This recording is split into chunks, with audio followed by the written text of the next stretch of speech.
You're watching the Winston-Salem Fairgrounds Friday Night Rivals Game of the Week, presented by My 48. It's a Mid-Piedmont 3A battle tonight. Central and North Davidson, playoff supremacy, everything on the line. This is a great final month of high school football and a dynamic matchup here in the heart of Winston-Salem. Thanks for joining us at Spartan Stadium with the former Catawba offensive lineman, Mark Covert.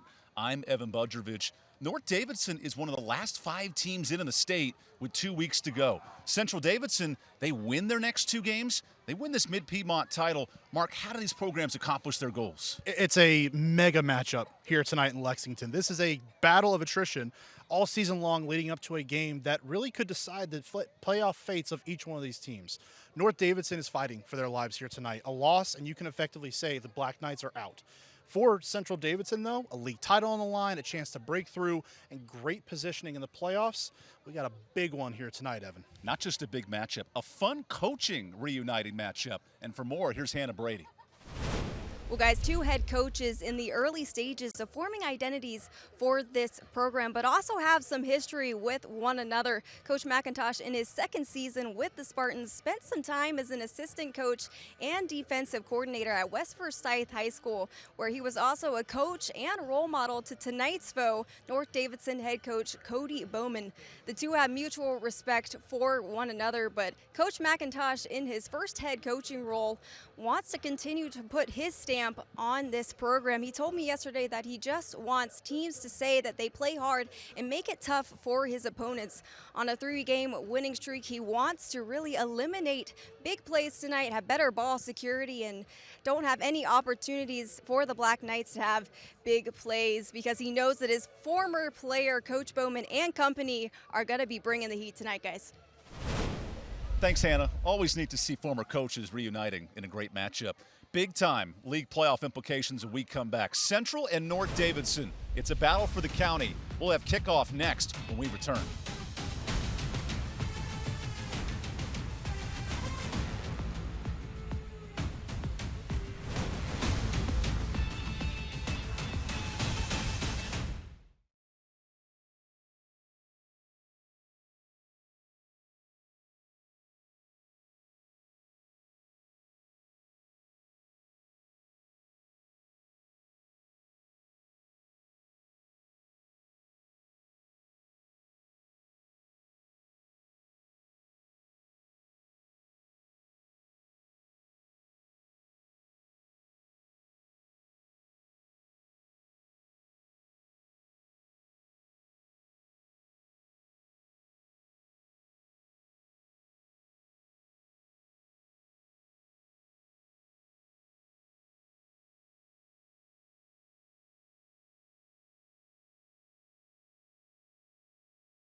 Here's tonight's Skywatch weather game forecast, or maybe see Chief Meteorologist Jonathan Went. Great football conditions. This is dialed up for a good night.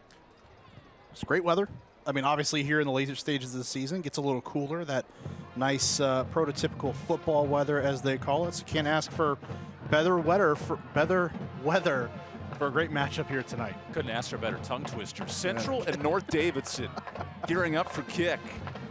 It's been the Central Davidson way the last 2 years. Real dominant. Mark, how about our players to watch tonight? If you're North Davidson tonight, how do you make things happen? Well, it's a big time matchup, and you got to have guys that you want to step up and make those plays. And when you look at North Davidson, you can't really go a whole lot further than a couple of their playmakers, but specifically Ethan Pickle, guy who makes it happen offensively, has to have a big night tonight against an aggressive defense that Central Davidson sports. And speaking of Central Davidson, you can't go any further than their bell cow at running back, Jesse Robertson. You're going to see a couple different players tote the rock here tonight, but Robertson, the biggest impactor in that backfield. And then, Mark, keys to the game, big priorities for both teams. How do they accomplish these keys? Well, it's big time matchup again, and we're talking about keys for North Davidson and what they need to do. They got to get off the field, be efficient when they have the football on offense, get points on the board in a game where they're not going to have a ton of possessions offensively.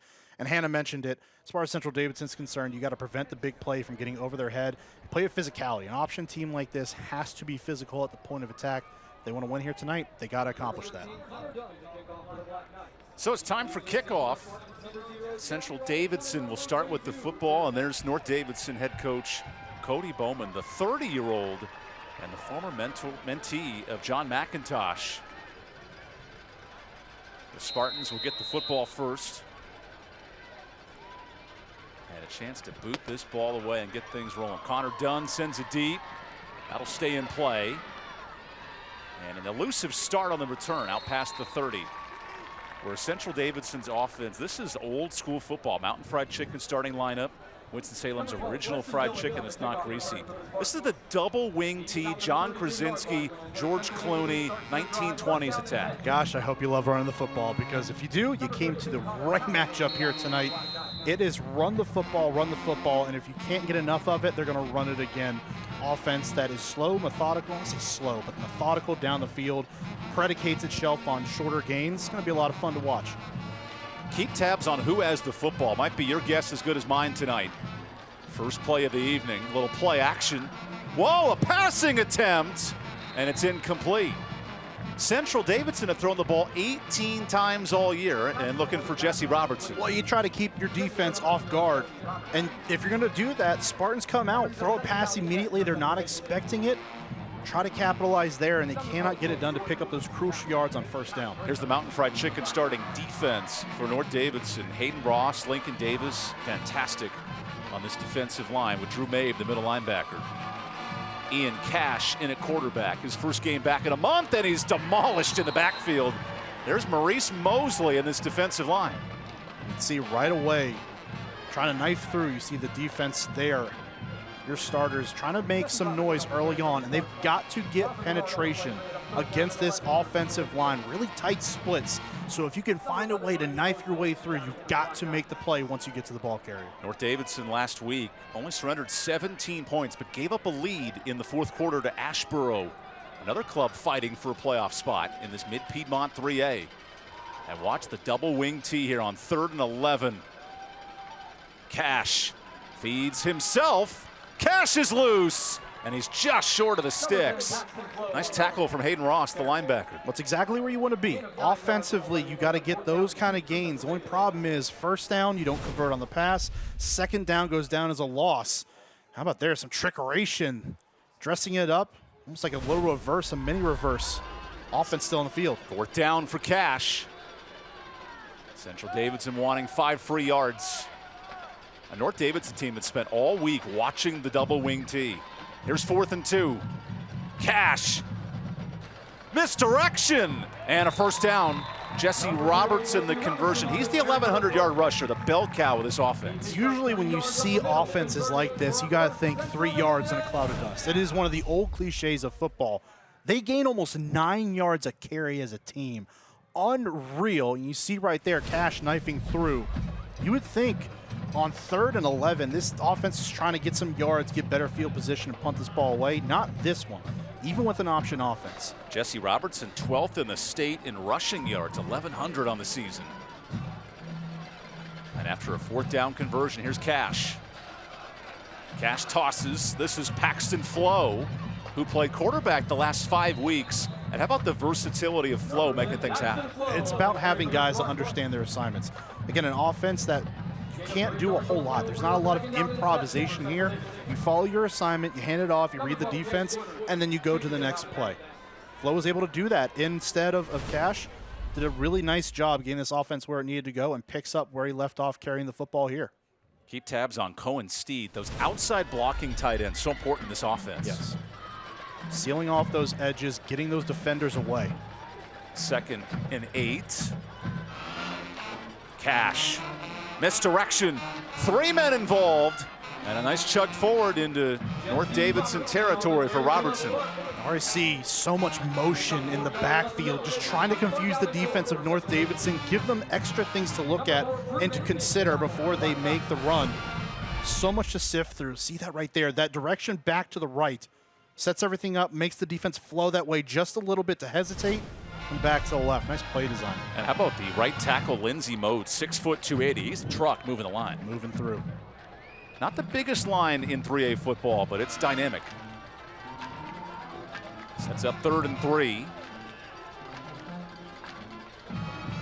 Cash goes to Flo. Like in a Progressive commercial, Flo's moving, and there's a 1st down. And Paxton Flo, nice run on 3rd down. Evan, I'm glad you brought up the offensive line, because usually you see an offensive line and prototypically big burly dudes, got to get in the way, shove some people around. Option offense, you got to have guys that can move and hit instantly. And when you got to have quicker guys up front, usually revolves in more athletic players up there, slender build, but they work for an offense like this where you've got those shorter splits and you need to be quick hitting. That's a Crescent Ford 1st down, right of the game in style with the new F-150 from Crescent Ford to High Point. 8th play of the drive for Central. Quarterback keeper and a mosh pit to the 40. How important is the defensive line play for North Davidson? They've got to be huge here tonight, and they've got to be able to stop that offensive line that we just mentioned from firing off the football and getting that little bit of penetration down the field to allow these runs to find space and get through.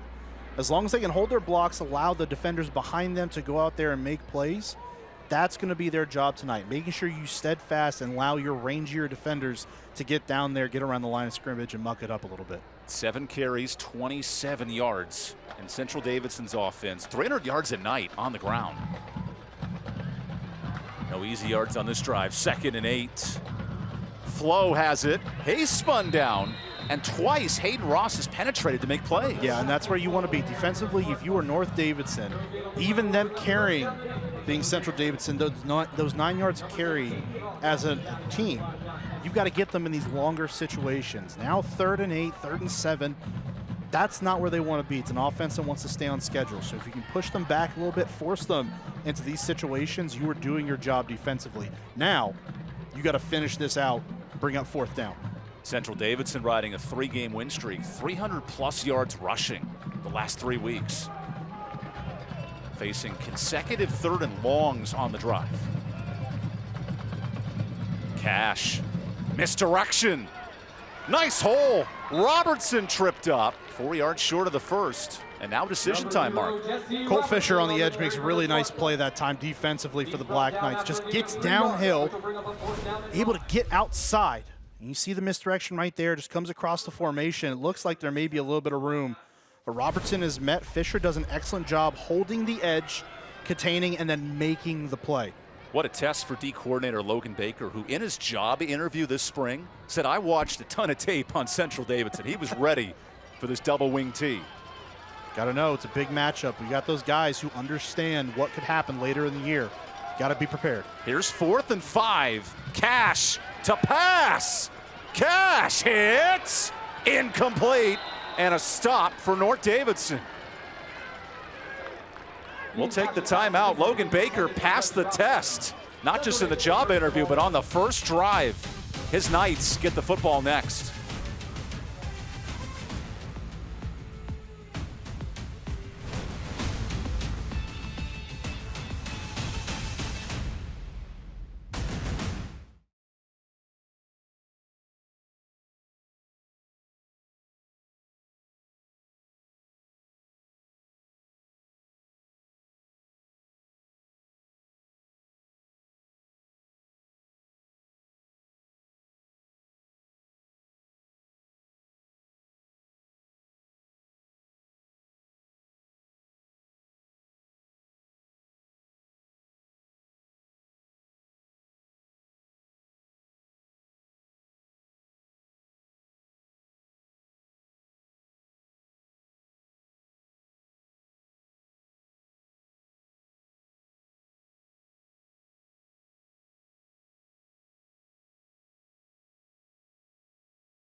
Closed captioning for tonight's game is brought to you by Caring Hands. Caring Hands Home Health, a proud sponsor. We understand the happiness of your loved ones is important to their wellness. Now, the bands were big fans of the confetti. Obviously, you have the Knights, you have the horseback riding, all involved, and the cell phone lights. I mean, that's new age celebration. I would say the horse on the stick there takes me back to my own childhood. There is a knight in shining armor who runs out pregame at North Davidson. She's a student there, competes all across the country, in fact. First start for North Davidson on offense after the stop, and the handoff stretches outside. Amir Dalton, but there is a flag at the line of scrimmage. Here's the Mountain Fried Chicken starting lineup for North Davidson. Ethan Pickle has come in and lit it up offensively. But Mark, I do want to touch on this O-line. Connor Noel, there was so much talk of him at the center position. Yeah, big. It has to be a big part of this game here tonight, directing traffic, finding out where the defenders are going to be lined up, see if they can diagnose what's going on offensively. That offensive line is going to be a massive part, if not the biggest part, of a win here tonight for North Davidson if they can pull it off. Damani Chorn, a wide receiver who could play at the next level, this coaching staff saying. Cody Bowman loves Chorn at wide receiver and DB. But now you're playing the sticks battle, 1st and 20 coming up. But not where you need to be. Aggressive defense at Central Davidson pitches on the field every single week. You've got to stay on time and on schedule against them. They'll start pinning their ears back. Here's Pickle on 2nd and long. Feeds Hayes. Hayes hits the ref. Breaks the tackle. Look at this pile go. Hayes pushing. Oh my goodness, he gets 20 on 1st down. How about the 2nd effort and 3rd effort from Zaylen Hayes? Well, certainly not the first Hayes we've seen do that for the Black Knights. Getting up the field and then watch here, bursting through the hole and finishing with contact, even past the official. And then it's about that offense coming up behind him, pushing the pile forward. What a team effort by North Davidson on that play. One of the better runs you'll see in high school football. Zaylen Hayes' brother, Xavion, ran for 4,000 yards at North Davidson. It's Zaylen's turn as a senior. 2nd back, Dalton slips and gets the 1st down. Here's the Mountain Fried Chicken starting defense for Central Davidson. Keep an eye on Junior Click, the nose guard / running back, and then at the linebacker spot, Cohen Steed's a monster. Absolutely, and really, that's just 2 of your tailbacks that you have offensively. Jordan Nash as well, and we already touched on Jesse Robertson. 4 of your top rushers offensively are starters on defense, and they are absolute studs over there. Central Davidson's defense, 28 sacks on the year, about 3 per game. They get after the quarterback. Aggressive, great technique as well. After the crescent forward 1st down. Hayes went for 20 and is tripped up. Good stop by the DB, Jordan Ash, the junior. I'd like to see him just get his foot in the turf and just cut upfield a little bit sooner. Too much east and west there. And you already touched on Xavion. We saw him quite a few times. Spectacular athlete, north and south. So this is where Zaylen has to choose his spots.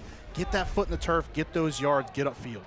Talking to the coaching staff, Zaylen's the energizer for this program. Never takes the play off. His brother, Xavion, scored 35 touchdowns at North Davidson. Good lineage for this family. We saw him a couple years ago and burst onto the scene. Just an absolutely electric athlete, great straight line speed, powerful runner as well at the point of attack. Reminds me of the Peterkin brothers at Mount Tabor, Snook and JP, all conference players. Back to Hayes. Youngbro's got some moves too. He'll slip a tackle, and Hayes is a tough one to bring down, gain of 3. And it's not an explosive run, right? But on 2nd and medium to long, you pick up those extra couple yards, opens up the playbook now on 3rd down because you were able to pick that up. 5 yards to go. You get some options. You're able to work the offense a little bit more because you have productive runs like that.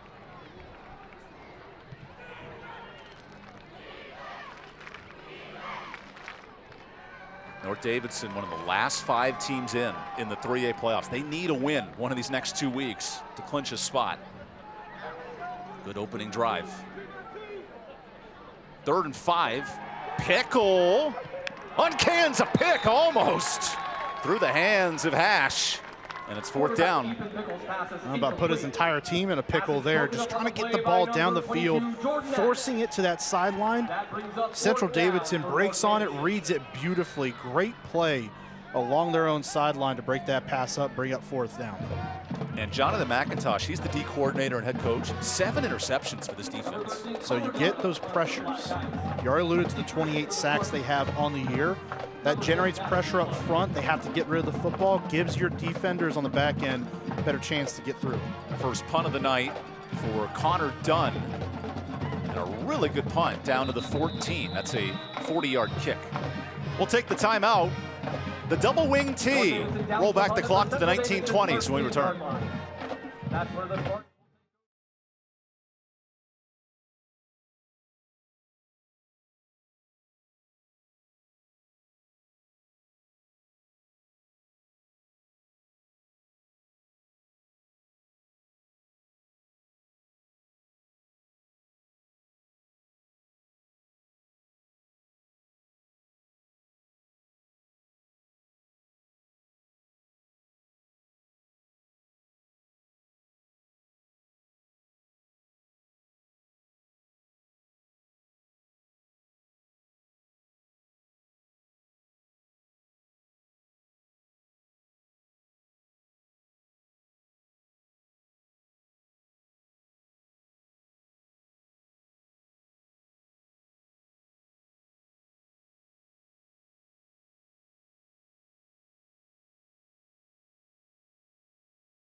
Tonight's game is also streamed live on our Facebook and YouTube. Novant Health, a big sponsor in that. Best physicians, amazing nurses, remarkable care. Great that people all over the country can watch these games. Two rivals separated by 15 miles just across the county. But Central Davidson's dominated the last 2 matchups. Good start for both defenses early. Well, and you can see why. I mean, it's an offense you don't see very often. Not many teams run it at all, even at the high school level where there's such a diversity in offenses. This is the double wing T circa 1920. And Ian Cash runs it up the middle. Good start for this offense. And for more on Cash, Hannah Brady. Well, guys, you mentioned Ian Cash making his first start back since being injured after the Cuthbertson game. He's just a guy that Coach McIntosh says is cool, calm, and collected. He's just super even-keeled, which is great out of a quarterback because Cash doesn't act on his emotions. Goes about his business in leading this offense and decision-making, and we're seeing that early on in this first quarter, guys. He had an injury to his thumb and a ligament there, but finally back this week. Hannah, great for the update there. Cash feeds Flo, the backup quarterback. And Flo, like a tidal wave, just keeps pushing that pile. You're right, Mark. It might be a 3-yard kind of night. Yeah, it really is. I mean, this, again, offense averages 9 yards a carry, but the offense itself, the style it runs, is 3 yards in a cloud of dust. It's about pounding your opponent into submission as the game goes on. By the time the fourth quarter's here, you're starting to get tired, and you're not taking those hits as much as you like to early on in the football game. So it's an offense that, as the game goes along, gets stronger and stronger because of how direct and how much they attack. Final 2 minutes in this first quarter. This is not the triple option of Navy, top 25 team in the country. This is old school double wing T. Let's see who's got the football. Your guess is as good as mine as there's a couple yards and a conversion on 3rd down. It's Jesse Robertson. So if I'm struggling to see it, I don't know how the defense. It's just a lot. It's a lot to try to keep. And again, we say eye candy. That's the thing, smoke and mirrors, where you've got guys running in opposite directions. They're not getting the football. You're trying to communicate with each other through all that traffic, locating the football amongst a mass of bodies. That's where those tight splits come into play. It's a lot to look at, but you've got to have good eyes there and flow to where you need to get to. Central Davidson won 28-20 last year. This is a much different start. Couple of defensive stops. Cash turns around, finds Robertson, a nice tackle. Jesse Robertson on the active defensive line. That defensive line could be the make or break difference for Davidson tonight. It sure will. This game is effectively going to be won in the trenches here this evening. Amongst those two fronts, who's going to have the ability to get better penetration, get better putback, and try to get these ball carriers either on the ground or bust into the open? It is an old school knock them down, drag them out fight here tonight in Lexington. That was Trent Barrier on the tackle. So look at the double wing T. That's a lot of dudes within 5 yards. Oh, someone's got it. That's the quarterback, Flo. And he gets a nice gain. That's a first down conversion. My eyes went in 8 different directions. I don't know how you defend that. You're kind of like a chameleon right now. You're just going every which way trying to find out where that ball is. But it's not just executing and getting to the point of attack. You got to give Flo credit there because he takes the contact, keeps the legs churning and moving downfield, and fights through that contact to pick up yards, picking up that first down. It's not just the execution. It's about the effort on the back end to make those plays work. This is like watching David Copperfield go to work in Vegas. You don't know what box a hand's coming out of. Let's see where Cash delivers this time. Instead, it's the trick of a timeout. That ends the first quarter here at Central Davidson High School. Old school versus new school. No score. We got a second quarter coming up. Plenty more football on Friday Night Rivals.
Welcome back to Central Davidson High School. There's the head coach, John McIntosh, 11-9 here at Central. And he has a good luck beard going the last 3 weeks. Not only as a new father, but a chance to get this run going. 3 straight wins, longer beard. Oh, man, I'm telling you. He's a character, too, isn't he? We're talking to him this week. Just a great guy, great football guy. Loves to get out there. When we took his call, he was actually just getting done painting this field. He's painting the field. He's the DJ pregame with his Spotify playlist. Great DJ, by the way. Doing it all here at Central. 5-3 start for the Spartans, who were tied with Oak Grove for first place in the Mid-Piedmont. Look at Jesse Robertson's helmet. Looks like he was a war-torn veteran out there. A lot of paint. Here's the toss to Flo. And the former QB gets knocked out of bounds after a short gain on first down. That's a lot of paint missing from Jesse Robertson's helmet, though. But it shows you how physical he is up front, along with the rest of this offense. Just a quick pitch outside. Nothing crazy that time. But sometimes you don't need to be there. All those smoke and mirrors do present many challenges, so the defense has to consider them every single snap. Sometimes a simple toss will do the job and get you yards. As a former offensive lineman, what's the best part of blocking in an offense like this? As a former offensive lineman who never had a chance to block in an offense like this, I assume just firing out the football. You'll see it here. A lot of movement on the double toss. Robertson to the 45, and look how deep that line's pushing to midfield. I mean, you saw it straight through there, not just firing off the football almost instantly. You had guys immediately down the field just getting down. Look at the mass of humanity going through the left side of that defense. Unbelievable. That's Austin Edwards, the 2-year starter. Braden Milligan, the junior. Some big dudes moving the pile. You know what I'll tell you? One of my favorite parts of playing offensive line is the fact that you really, truly do get to hit someone every single play. A little bit of frustration, take it out. A little misdirection toss. Nice hole for Flo, and he's got the first on third down. into North Davidson territory for the second time in the half.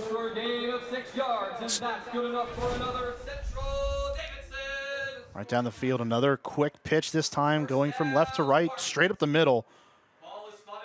Conventional, no. Effective, you better believe it. This is an offense, loves to just keep churning out those yards. And again, wearing out the defense is the name of the game. Clock ticks on, the drive ticks along, takes fatigue out of this defense. It's a Riddle tractor, first down, making Tallgrass short. Back to the fullback, a little more traditional. And a gain of 3 on first down. So there's wrinkles to this offense. Jake Smith, who was a quarterback at Central, now runs it and has added new little wrinkles year in and year out. You got to remember, quarterback in this system is not the same as a quarterback in any other system. Only, what, 20 passes now? 2 tonight throughout the entire season. That's the first touch for Cohen Steed, who only had 1 carry entering tonight. There's a lot of new phases to Central's offense. Big-time linebacker contributing in this backfield as well. Just so many versatile players going 2 ways. 11 men within 5 yards of each other here on 2nd and 8. Robertson goes inside. Flo is tripped up. And Hayden Ross with his 4th tackle for loss. That linebacker's rating it well. It's a great job. It wasn't just him. It was a lot of that defense getting into the backfield. That's what they need to do. When you have those longer developing plays, you've got to get in there, assert your dominance. You have your presence felt. See how many white shirts are over there on the right side of that offensive line. At least 3 to 4 guys already in the backfield by the time that Flo got that football in his hands. That's what you want to do. You have to change the line of scrimmage and push this offense backwards. Only 3 yards a carry tonight for Central. They average 9 yards a rush coming in. Cash on 3rd and 7. Flo, blockers. Flo, the stiff arm, buries the shoulder. And he has the first. Nice run on 3rd down. Really great job just getting on the perimeter, blocks, seal the edge. Flo uses that speed to fight through contact, pick up the sticks, and a little bit more as well. See him initiate that contact along the edge. Great job going at Colby Williams, picking up the first down. That's a Riddle tractor first down. Paxton Flo was a former safety, and he plays running back like a safety. Sure does. Has that long body, too, at 6'2". So it's a guy who has that length, can stretch it out a little bit further, but has an imposing figure out there on the field. Second trip into Davidson territory for the Spartans. Cash. Little toss to Robertson. And he's stonewalled. Good pursuit by the defensive line. No gain. Number 0, Jesse Robertson on the carry for the Spartans. Gage Pitt, the first on the tackle. They're getting yards. But right now, North Davidson is not letting it happen easily. They are getting after it, getting in the backfield, affecting these blocks, sliding around. I mean, they're doing their job. It's just a matter of getting this offense back a couple snaps, set them up with those 3rd and 4th and long situations. That's where you want to be defensively. So get a stop here. Push them back a little bit, it pushes them out of their comfort zone. Now we have a whistle and an official's timeout. Looks like the defensive lineman has to replace some gear. Jesse Beasley. 4 new starters on this North Davidson defensive line. A program that won 8 games 2 years ago, but Mark has been down the last 2 years. This is a statement night for North. Again, playoff hopes on the line here. Case in point, clean cut, that's what it is. North Davidson wants to keep their postseason hopes alive. They have to come away with a win tonight. Now 2nd and 9. Back to Robertson. And Jesse dives forward to the 31. North at 2 and 6. They win their next 2 they're in, but a win tonight over a top 20 team in the 3A level, that's a big movement for North Davidson. It sure is. And next week comes in a Ledford team that they'll take on at home. Ledford 3 and 5, saw them last week against Oak Grove. Not the usual squad we're used to seeing out there.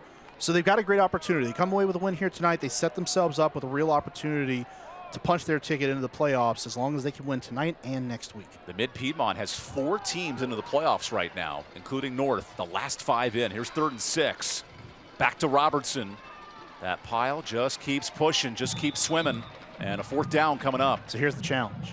That offense is more than likely going to stay out on the field. Inside the 30-yard line, only about 2 yards or so to go to pick up the first down. They're going to stay out on the field. So now defensively, you can't just hold bodies and get in the way. You've got to get into the backfield. And Central's playing for a league title. They win tonight. They go to Oak Grove, and that's a huge matchup for a top 10 seed in the state. And Central really has been fighting to get themselves in this position throughout the years. Not a amazing football program. but this year they have a chance to break through and stake their claim as the best team in this league. Here's 4th and 3 for the new quarterback, Ian Cash.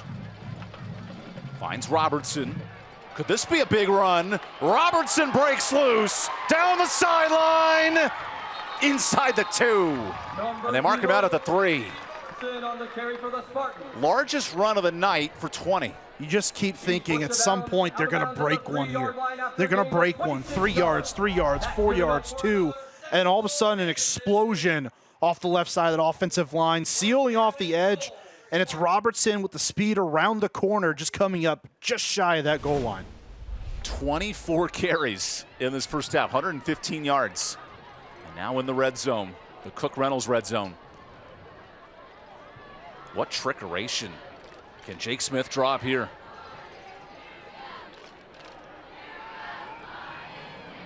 First and goal. Flow. Powers. Touchdown. Central Davidson. On the carry for the Spartans. From one quarterback to another, double-digit play drive and our first score. That unconventional fake handoff to the pitch on the inside. Flo keeps it, and again, that 6'2" framed, leaning into the end zone, driving the legs to cross that goal line, drawing first blood in this newer rivalry. That's an Oxner and Permark touchdown. We make wrongs right. And here comes the special teams unit. North has run multiple fakes in every game. Central has run fakes for the Spartans. First kick for Cade Bays. And a whistle. And a 5-yard penalty. Push this kick back. Penalty on the point after attempt. The infraction of false start against the Spartans.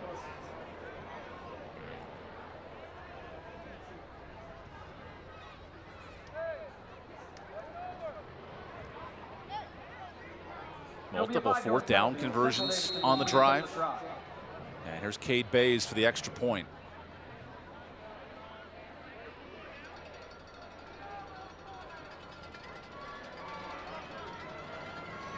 Jacob Hulin, the snapper, and the kick is blocked. That's a dead ball in high school. Nice hands from Kobe Williams with the block. Get up, young Kobe. We got a 6-0 game, old school touchdown for Paxton Flo.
We're back with tonight's winning row. Everybody in that row will receive free tickets to go ice skating at the Winston-Salem Fairgrounds. The Winston-Salem Fairgrounds Arena, your one-stop source for entertainment in Winston-Salem. You're a California kid. I know how to ice skate. Are you good at it, though? No, I'll be the angel. You can be the snowman lifting me up in the air. A fun moment for the It's senior day. Of course it's senior day. Senior story, like Toy Story. I see what you're doing there. You a Woody guy? You a Buzz guy? Slinky? I'm gonna throw you one here. I was always a big Rex guy. Oh, I like Jessie, the cowgirl. Oh, really? She provided some perspective for Woody. Oh, there you go. Every once in a while, you need that partner in life to get you going. Congrats on your engagement this year, by the way. Thanks. Mark. Congrats on your marriage, sir. It was a matter of time for both of us. Here's a short onside kick and a fair catch for North Davidson. Central has run 4 onside kicks this year. That is an element of this game, Mark. Trickeration, try to get the football back to an offense that just milks the clock. That last drive took so much time off the clock. Again, valuing your possessions. North Davidson, you don't really want to say in a 6-0 game in the second quarter, about halfway through, that it's a gotta-have-it drive, but this kind of feels like a gotta-have-it kind of drive. That's the ultimate teaser, my friend. It's not the gotta-have-it, but it is the gotta-have-it. Yeah. There we go, 6-0. Playoff lives on the line for North. A more traditional look, Ethan Pickle in a bit of a jam. Feeds Hayes. And while Hayes can break a bunch of tackles, Mark, not a lot of movement on this offensive line. No, and it's because the defense is getting pressure. They're moving that line of scrimmage and bending it to their will right now. They are getting up there, mixing it up a little bit, being aggressive as we know they are, and they're initiating contact right now. Central Davidson's defense. We noted Click in the middle, but Zamir Harper has been really good, who didn't play football last year because of grades. He's been a nice presence this year. He sure has. But they got to get something going here. Find some sort of offense, whether it's running the football or even getting it out on the edge to your receivers. Pickle needs help with the play. And that'll lead to a timeout. Some would say Ethan Pickle is in a pickle. Timeout is called by The whole offense is in a pickle right now. Maybe a jar, if you will. Inactive light means unexpected injury. While we're stuck in this pickle of a timeout, coming up at the U.S. Army Halftime Report, we'll have this week's Tatum and Atkinson Scholar Athletes, interviews with the coaches, principals, and more. The U.S. Army, be that all you can be.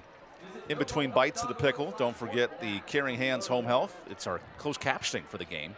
We do our best to make your loved ones feel like they're being taken care of by family. And tonight's game is being streamed live on our YouTube and Facebook page, sponsored by Novant Health. Best physicians, amazing nurses, remarkable care. Did you get all that? I'm going to take a breath. You can go ahead and talk for a minute. Well, that's good. There is a lot to talk about. An offense running the football at will, getting those 3 yards, 4 yards, 2 yards, and all of a sudden they break it open on the last drive, getting all the way down to the goal line to finish it off ultimately for the first points of the game. Now, North Davidson, football back in their possession, close to midfield already to start this drive.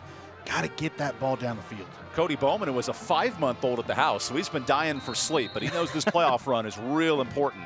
Replaced a 10-year legend here in Brian Flynn, who led a program to a state title game in 2018.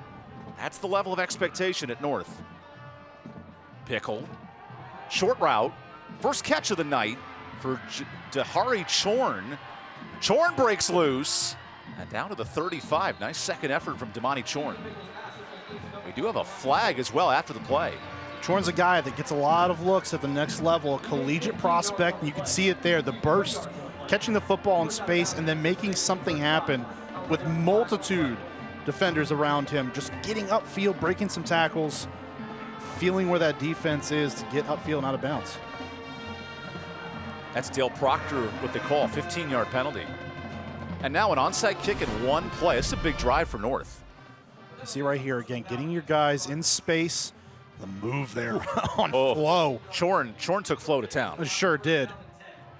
Dare we say he was churning out yards there to get down the field. What a play by the receiver on the edge. Shake Flo in space and then get upfield to get those pivotal yards and the penalty on the back end to boot. Chorn is second in this mid-Piedmont league behind Sam Bennett of Oak Grove. Most receiving yards at 500. Now in the red zone, 1st and 10. Pickle. And spun down. Amari Dalton stopped by Nate McCartney. 2nd down. Finally some life after the first drive. Didn't really go anywhere. Central Davidson chomping at the bit to get back on defense. North gets that one big play and now even a decent run on 1st down. Get a couple yards, stay on schedule. Now inside the 20, you've got to capitalize on this drive. This duo of Dalton and Hayes averaged 200 yards per game on the ground. Really good complimenting Pickle. It was at 2nd and 7. Dalton in motion. Here's Dalton. Cuts it back. And a wall of pursuit. Just gained a 2. It's 3rd medium coming up. By the time that Dalton had caught that football, there were about 3 to 4 black uniforms out there waiting for him. And only one wide receiver to make a block on the edge. See right here, already flowing out there. He had nowhere to go. It's great team pursuit by Central Davidson to get out there and bring him down. Justin Flo is a monster in this defense. 35 tackles. He's also the quarterback the last 5 weeks. Talk about a two-way standout. And a guy who has a touchdown here tonight. Just an all-around athlete. Play clock to 5 on 3rd down. Pickle's got to go. Pickle out of the pocket. Pickle running for his life. Incomplete. And good pursuit from Zamir Harper.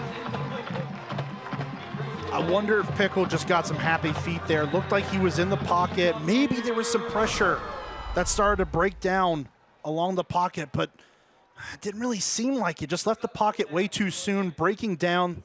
Defense gets there, you're shrinking the field for yourself. You got to stand in the pocket just a little bit longer, give yourself a chance. And Zamir Harper had 5 sacks last week. He's getting after the quarterback, putting Pickle in a jam. We saw the closing speed there to get to Pickle. That's what this defense does. They've got so much speed that they can fly around the field with. Here's Connor Dunn from 34. Good snap. Dunn pulls it right. And missed it. We'll take the timeout. Good drive, but no points. It's still 6-0. Couple of minutes from halftime here at Central Davidson.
Stay tuned for the U.S. Army halftime report. We'll have this week's Tatum and Atkinson Scholar athletes, interviews with the coaches from Hannah's, principals, and more. U.S. Army, be all that you can be. North Davidson, nice drive, but missed a 34-yard field goal. And if you're Central, this is a 4-minute, I mean, literally their type of offense to burn clock and get points. It sure is, but the last drive was 8 minutes long. So now you got to find a way to cut that in half. You got to speed it up a little bit. Yeah, you got to speed it up a lot. Last drive, 86 yards. This drive starts from the 20. Ian Cash tosses. A little broken tackle and a 5-yard gain on 1st down. That's Paxton Flo at 3 tackles in the last drive. Be interested to see exactly how fast the Spartans end up moving here. Again, 4 minutes left in the first half. Last touchdown drive took 8 minutes off the game clock. Okay, be the OC for me here. Is this a clock drive or a scoring drive? I think you're just running your offense. I mean, it's effectively both, because you can almost guarantee, unless they break off a long run, you're going to run clock and still have the chance to score as long as you're doing what you're supposed to do. Under 4 minutes in the half. Robertson in motion. Misdirection. Flo is taken down. Maurice Mosley crashes in for the TFL. What I will say is, if you're going to try to score points here, either call a timeout or you've got to get more urgency. You got to get up to the line of scrimmage and start running more plays. Great penetration, though, up front, following those blockers, staying on the tail of some of those pulling offensive linemen, following the flow of the play and getting there. And watch 79 at home, folks. Zach Knotts gets on all fours, and he just dives on the ground every play. You see him right there in the center of your screen, right over the football. He's trying to be a game wrecker. Here's 3rd and 8. Cash. Here's Robertson. Cuts it back. Turns and is just short. Needs 4 more. This would seem like a timeout situation here if you're the Spartans. I would probably tell you they're going to punt it away. This would be a timeout situation if I were the Black Knights. You're trying to conserve time on the clock. But no one's used the timeout. That's a lot of time ticking off the clock if you're the Knights of North. I mean, you got to call a timeout here. You're trying to preserve time. I understand you're close to midfield, at least for your returners right now, but give yourself time where you don't have to rush. There's no 2-minute timeout in high school football. They do have 3 timeouts to work with. Colt Fisher back to receive. And now a Central timeout. It's their first. Their first timeout in the half. Man. You do think with 2 minutes and 2 timeouts, if you're North, you have time to move the ball down the field. Well, not just, yes, with 2 timeouts now, sure. But, I mean, think, you take a timeout as soon as that play ends. We're talking about 2:40 left. You still have the 1 timeout. That's another 1, 2, maybe 3 plays that you get off within this time that you didn't save. John McIntosh talking with his special teams unit. Remember, 4 onside kicks, 3 fake punts, 2 fake field goals, and 5 field goal blocks. These are special teams gurus here at Central. They sure are. The special teams here are special. They know how to mix it up, execute when the number is called upon for them to either do the ordinary or the extraordinary. And think of what John Harbaugh's made a career at Baltimore with the Ravens as a special teams coordinator originally. Yep. This is an important part of the high school game. Well, it's an important part of football. You know, everyone says the cliche, hey, there's 3 phases, right? There's offense and defense. Of course, those get the most talked about them, but special teams can make or break teams. It can make or break games and seasons. So if your special teams can execute and handle and hold their weight throughout the course of a season, that's where you want to be. Remember, a blocked extra point made it 6-0. And here's the first punt for Central. Returnable. Oh, you got to go get that football. And it dies right around the 40. So 2 minutes left to go 60 yards. I wonder if the conversation for Colt Fisher standing back to return that punt was, do not let it go over your head. No matter what, do not let it go over your head, because it still died at the 40. So now you have 2 timeouts, 2 minutes on the dot, and you got to go 60 yards to pay dirt. So in all reality, you're getting into a great situation here, even with all that time running off, to put together a scoring drive here at the end of the first half. Ethan Pickle, who was a DB last year, has arm strength. He could throw it 50 yards. Really good arm. Let's see if they test it. Damani Chorn, Ryan Forrest, the 2 elite receivers here for North. 2 minutes to work with in this first half. Pickle. Time. Pickle runs, and he's dropped for a gain of 2. That'll take some time. I'm surprised Pickle even got yards out of that. How about that? Just dragging a couple defenders, willing them 2 yards down the field. But now you got to get back to the line of scrimmage. Hurry up, get back on the ball, and get another play call in there. You see Pickle scrambling here for his life, and still somehow getting 2 yards. Clock still ticking. That's 30 seconds between plays. Pickle on 2nd and 7. Hands it off. And Halton goes nowhere. Great pursuit from Tyler Trojan. And for more on Pickle, Hannah Brady. Well, guys, Ethan Pickle is really in his first season where he hasn't been riddled with an injury since his sophomore season. He's broken a collarbone, tore a labrum, so this year has really been a chance to figure out what he is made of. Coach McIntosh told us that he doesn't know of anything he can't do. His ability to read the defense has grown. It's taken him a little bit of time to get comfortable with this offensive line and just being able to read the coverage. But we're starting to kind of see a little bit of his athletic ability, guys. Yeah, and that last run, he had to escape some traffic, but now you're in a tight spot, 3rd and 9. Neither team showed urgency in the second quarter. No. Got to produce something. And one team, that being Central Davidson, you don't really expect them to have a sense of urgency. That's just not what they do. You're asking them to go outside of what the offense normally is. However, down 6, you get the football with 2 minutes left and 2 timeouts. And North Davidson hasn't even called a timeout yet they just watched precious seconds, about 30 seconds, roll off the clock before anything was done. Just kind of confused by how that's being handled, unless they have something up their sleeve here. But 3rd and 8, you've got to pick up the first down first. After the timeout, it's 3rd down and 8 for North Davidson. 2 timeouts for North, and about 30 yards from field goal range. Pickle with time. Pickle lobs deep, incomplete. He had a wide open Amir Dalton. Either wait a second longer for Dalton to clear behind the defender, or you get a little more air under that football. Just a little too far out in front this time. Pickle does a good job of getting the ball in the air, getting it downfield, and they have the matchup they want. Just can't get it to Dalton streaking down that sideline. Wow, that would have been a touchdown. Yeah, easy. So a big miss makes Pickle 2 for 4. And here's Connor Dunn, the kicker and punter. Alonzo Adderton ready to receive. He gets hit, and the drive will continue. That penalty will result in a first down. Punt is down to the 25-yard line. However, there's a flag on the play. Wow, Mark, the special teams gurus of the Spartans make a mistake. And getting second life now to North Davidson here. Again, end of the first half now. Minute left, you start moving that ball over midfield. So close to the block there. High risk, high reward. The gamble doesn't pay off for the Spartans. That was clear helmet contact, so a first down. Wow, and a 15-yard penalty. Yeah. Playbook really opens up here for North. Not just second life, but you now move the ball well into plus territory. Getting inside the 45. Now you got to start expecting you're going to see passing situations every down here.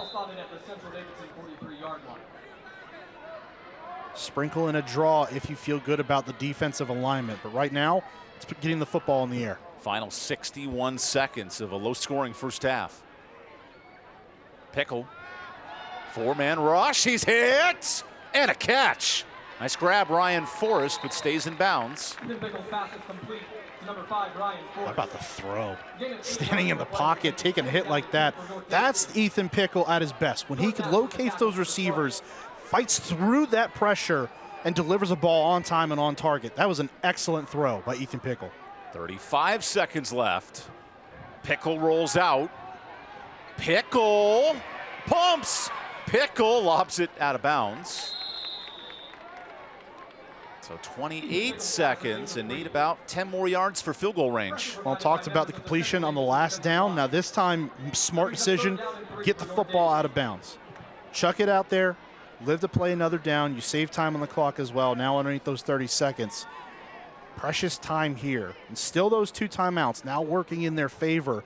You can still attack the middle of the field and take a timeout to save that time and pick up those yards. These were Peyton Manning teams in Indianapolis would lead the league in winning points at the final and the next 2 minutes of the half. Any of those offenses rolling out in the field would frighten any opposing defense that rolled out there.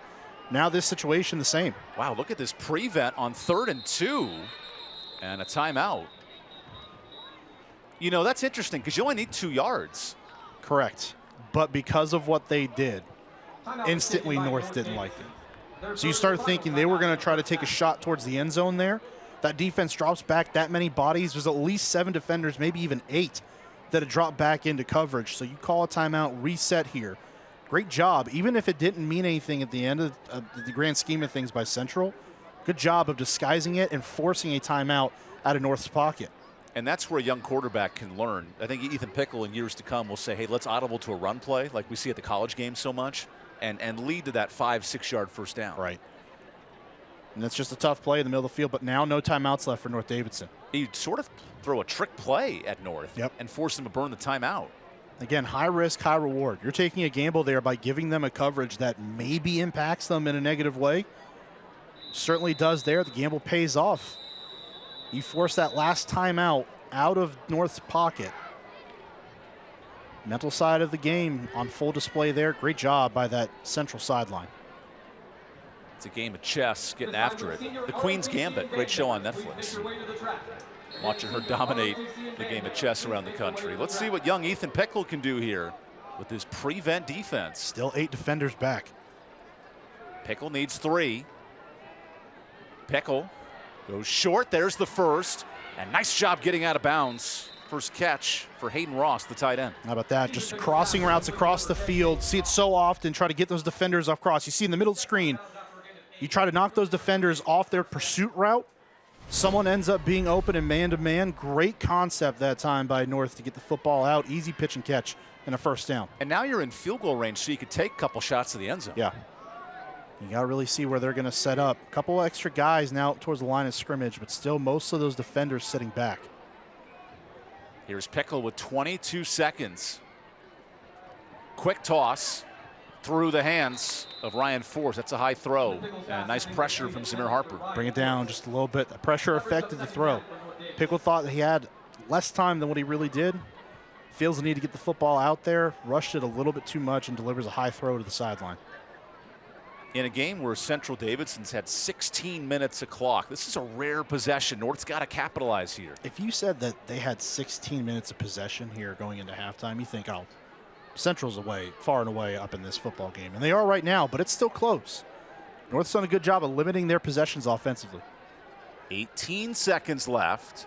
Pickle pumps, goes deep, finds a man. Ross streaking to the 3.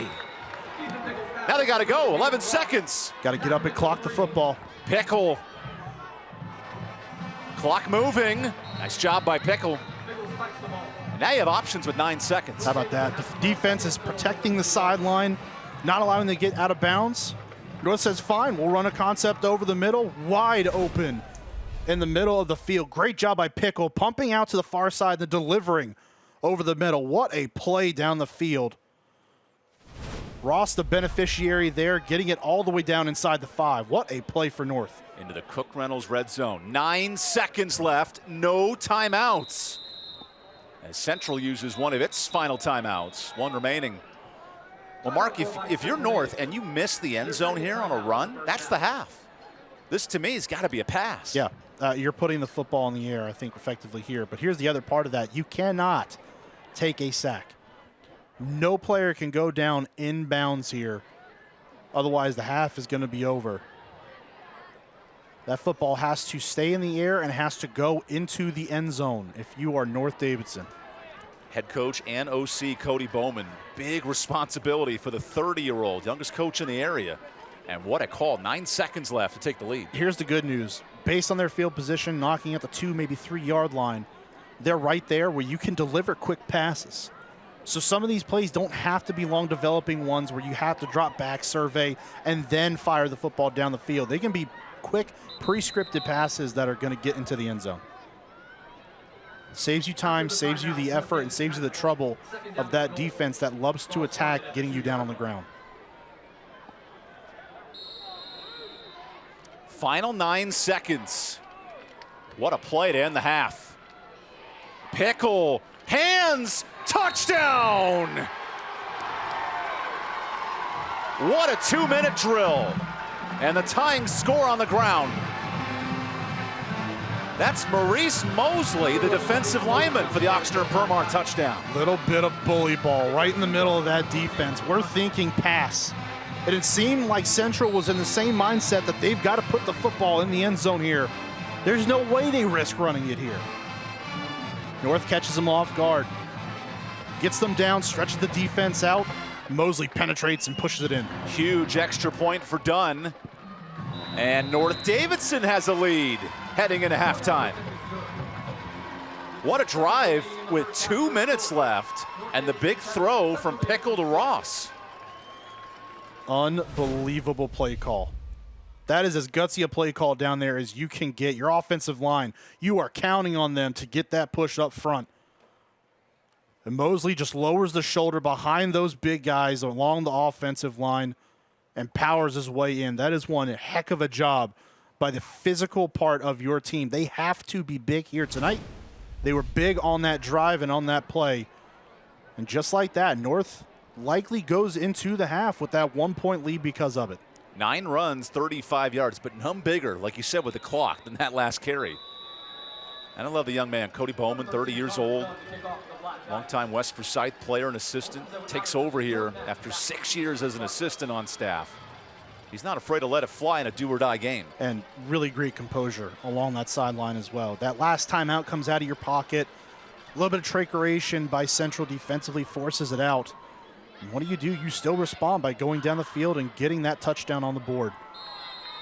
Connor Dunn with 6 seconds left. Goes short. This is returnable. And that clock stops with 2 seconds. So one final play for an offense that runs the ball 95% of the time. I don't know if they have a 70-yard trickery play. I would probably wager that we're just going to see a handoff here or a kneel down, and we're going to take it into halftime at a one-point ball game. Central, who's been dominant, 63, 56, 28 points the last 3 weeks, but held in check in this first half.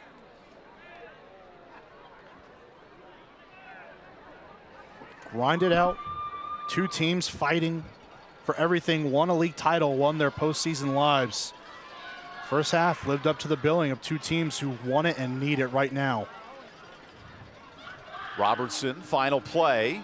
Robertson has a block. And Jesse will end the half in North Davidson territory. Number 0, Jesse Robertson on the carry for the Spartans. So a couple seconds short, but all of a sudden, Mark, it's North going into halftime with momentum. Just a little bit of momentum. Time of possession not in their favor, not even remotely close. But you go in with that 1-point lead, and that's all you need right now, knowing that you've been able to fight through a slow start, get those points on the board at the end of the first half. Just an excellent job defensively, really, by North in the first half to limit that Central offense as much as they did. And then offensively, when they had to have it, they went and got points on the board. Ethan Pickle, 5 of 10, 65 yards, and wasn't the prettiest first half of offense, but enough for North to take the lead. It's a good job. Composure was there. We started thinking, man, they've got to use timeouts. Man, there's so many, a minute and a half, there's 2 minutes left, and they're not using any timeouts. They're not getting down the field. They ran the football. Why? They're staying on script and on time with what they wanted to do. Now we're eating crow up here in the booth because of it. Excellent job by that coaching staff and those players along that north sideline. A 1-point game at halftime, and Hannah Brady's down with the coach. Hannah? Well, Coach, when the Spartans punched first, you punched back. What did you like out of the response from your offense? Yeah, we knew we had to be gritty right there. A little bit of a risk to go for it right there with only 9 seconds to go, but, we trusted our fullback to get it in, and I was really proud of our offensive line for punching it in. How do you continue to get into the red zone and make those chances for your offense in the second half? We just got to be efficient offensively. We can't keep killing ourselves and doing, with the penalties and other things. But ultimately, we trust our guys. We know they're going to be where they need to be, and we just got to continue to be efficient. Thanks, Coach. Best of luck. Absolutely. Thank you. Well, stay with us. We got a whole lot more in store for you coming up next on the U.S. Army Halftime Report. Stay with us.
For Winston-Salem Fairgrounds Friday Night Rivals season, Tatum and Atkinson Law Firm will recognize an exceptional senior student athlete from each participating school with a plaque presentation prior to each game. This week's Tatum and Atkinson Scholar athletes are from Central Davidson, Paxton Flo. Central Davidson's Paxton Flo is a four-sport athlete playing football, basketball, baseball, and runs track. He is on the honor roll on the National Honor Society and an officer in the Do Something Club. Paxton volunteers his time at his local food pantry, participates in running the local Pee Wee football events, and helps make beds for the homeless in the Do Something Club at Central Davidson. And from North Davidson High School, Grayson Hill. North Davidson's Grayson Hill is co-captain of the women's volleyball team and is on the swim and dive team. She is on the National Honor Society, a member of the Pi Alpha Theta, president of Junior Civitans, and currently ranked #1 in her class. Grayson gives back to her community by volunteer coaching at North Davidson Middle School and participating in Adopt a Highway. Paxton, Grayson, and other nominated students are also eligible to win a $5,000 scholarship to be presented at the end of the season.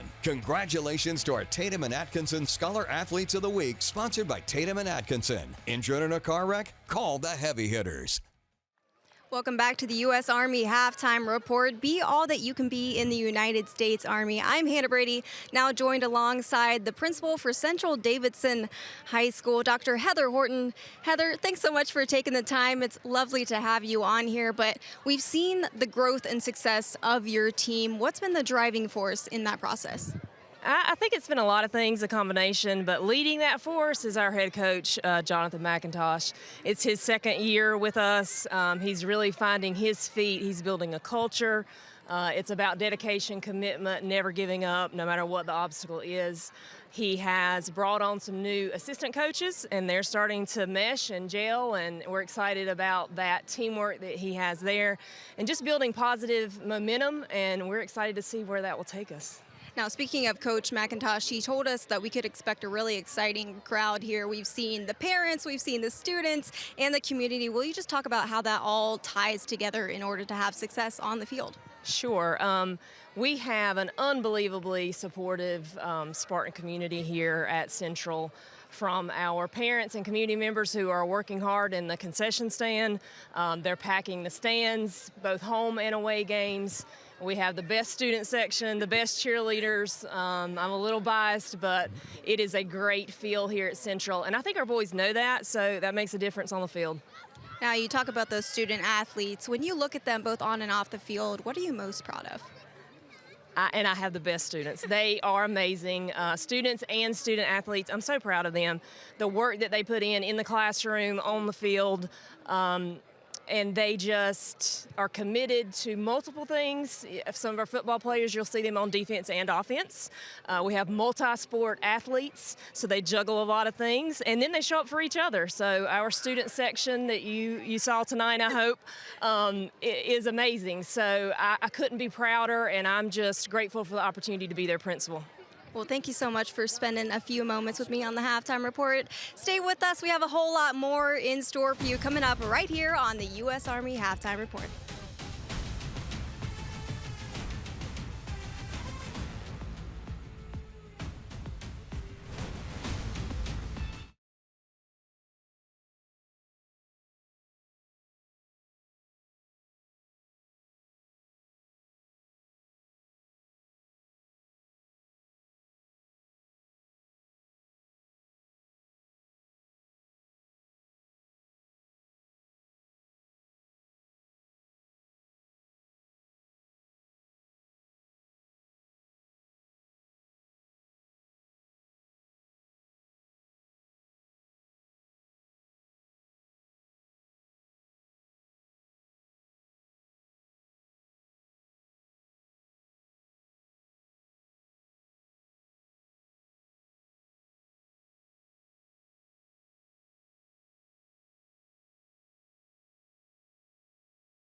Welcome back to the U.S. Army Halftime Report. I'm Hannah Brady, now joined alongside North Davidson Assistant Principal Donovan Vinson.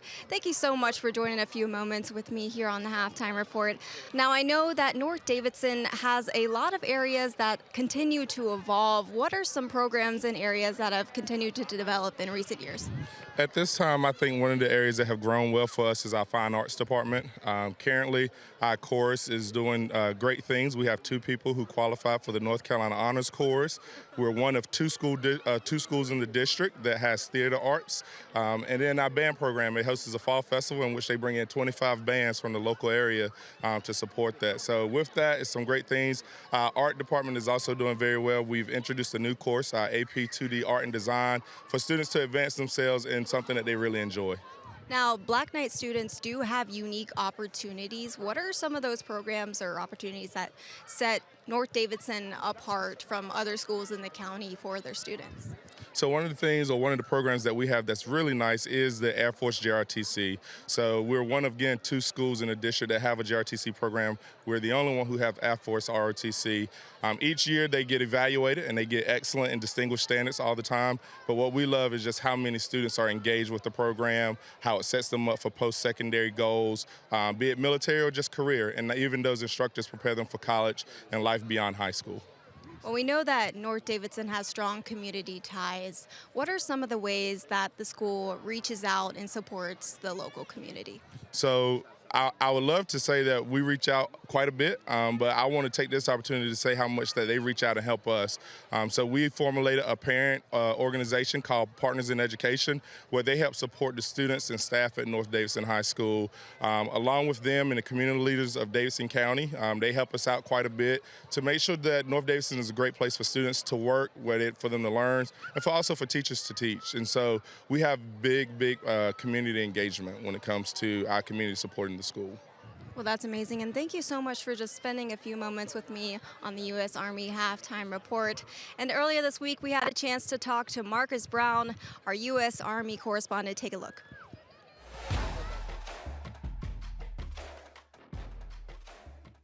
My educational journey in the Army has been fantastic.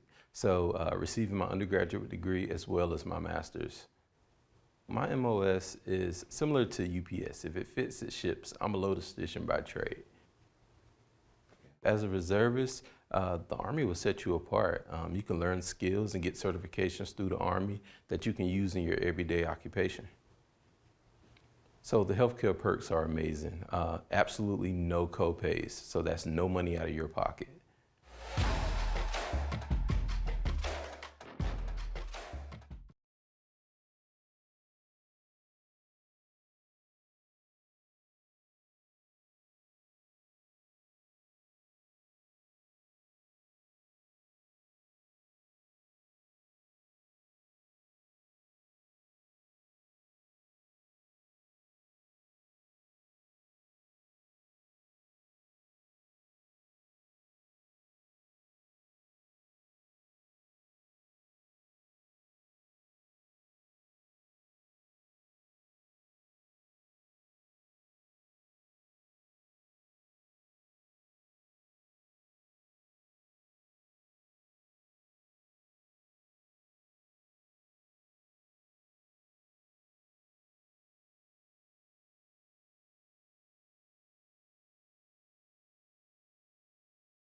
The North Carolina Department of Health and Human Services is proud to present you with this medical game plan.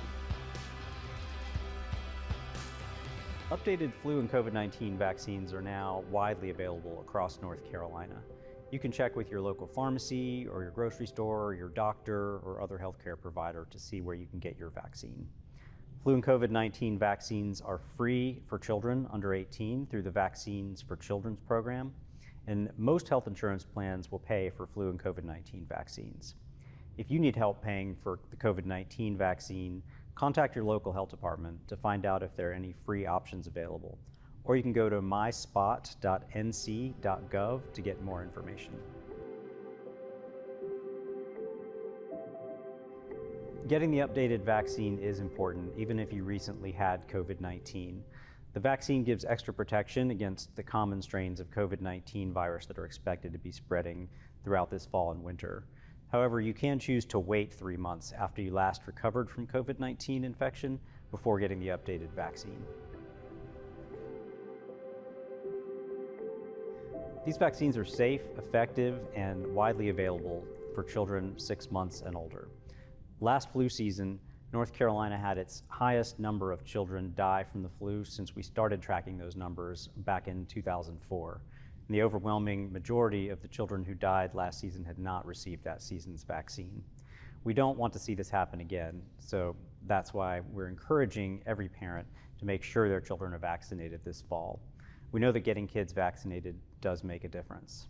MySpot.nc.gov is available as an online resource for the latest information about where to find flu and COVID-19 vaccines near you and opportunities for free vaccines. The North Carolina Department of Health and Human Services is proud to present you with this medical game plan. Welcome back to the U.S. Army Halftime Report. I'm Hannah Brady, now joined alongside Lily Craven, the Event and Branding Manager for the Winston-Salem Fairgrounds. Lily, thanks so much for taking the time and just joining me today. I know you just told me that the fair is over, but the weather is getting a little chillier. It's a little chilly tonight. When does ice skating start? Yeah, it's getting chilly over the fairgrounds too. It's cold in the arena. We've got ice down. It is ready to go. Ice skating officially starts on Sunday with our Skate and Scare event. So from 1 to 3 p.m. you can come dress in a Halloween costume and you'll receive free ice skating admission, and we'll have candy, and 4 lucky skaters will also win Carolina Thunderbirds tickets. So that kicks off our ice skating season as well as Halloween festivities, so that's going to be really fun. So besides all of that, what are some other events happening at the fairgrounds?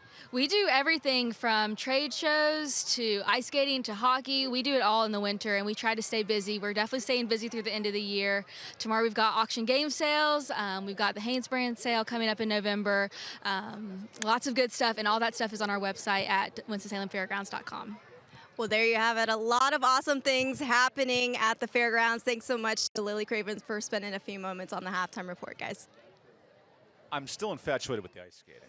You know, you and I could just go to the fairgrounds together. We could menage a trois, have a good time. Ooh, there you go. I'd be a great goalie. Don't have to move around a whole lot. Speaking of fun tandems, how about some halftime stats? Oh, and a cartwheel.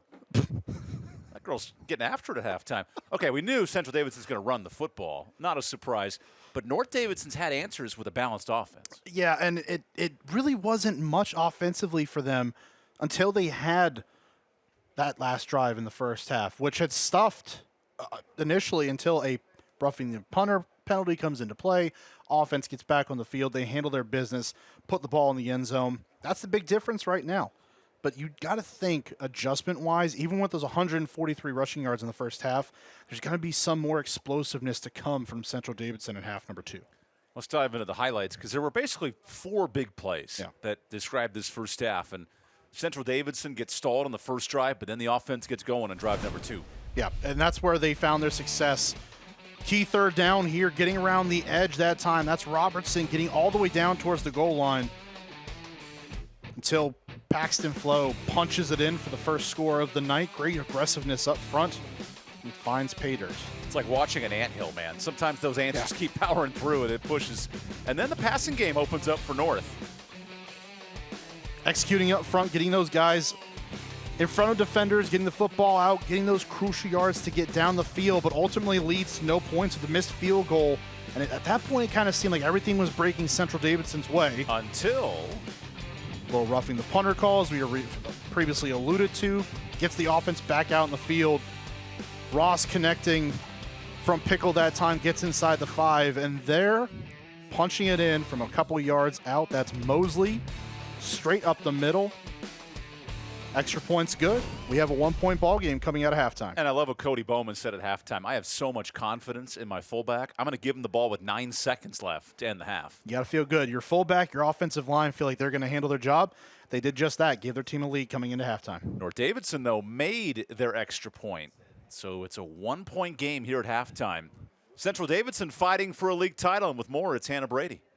Well, Coach, obviously North Davidson getting on the board first. What did you like from your team, but what was the message to fire them up for the second half? Defensively, we got to do a lot of the same. We played a pretty good half defensively. Offensively, we got to stay on blocks, finish plays, and we're driving, moving the ball. Then we stall out once we get down towards the red zone. You told me that you wanted to start fast on defense. How do you extend that in the second half? We just got to keep tackling, and they hit us with one big play. That was basically all in the first half. That one big play that we gave up, and that was the message all week: eliminate big plays. So keep tackling the run. Hopefully, we can cover them in the back end.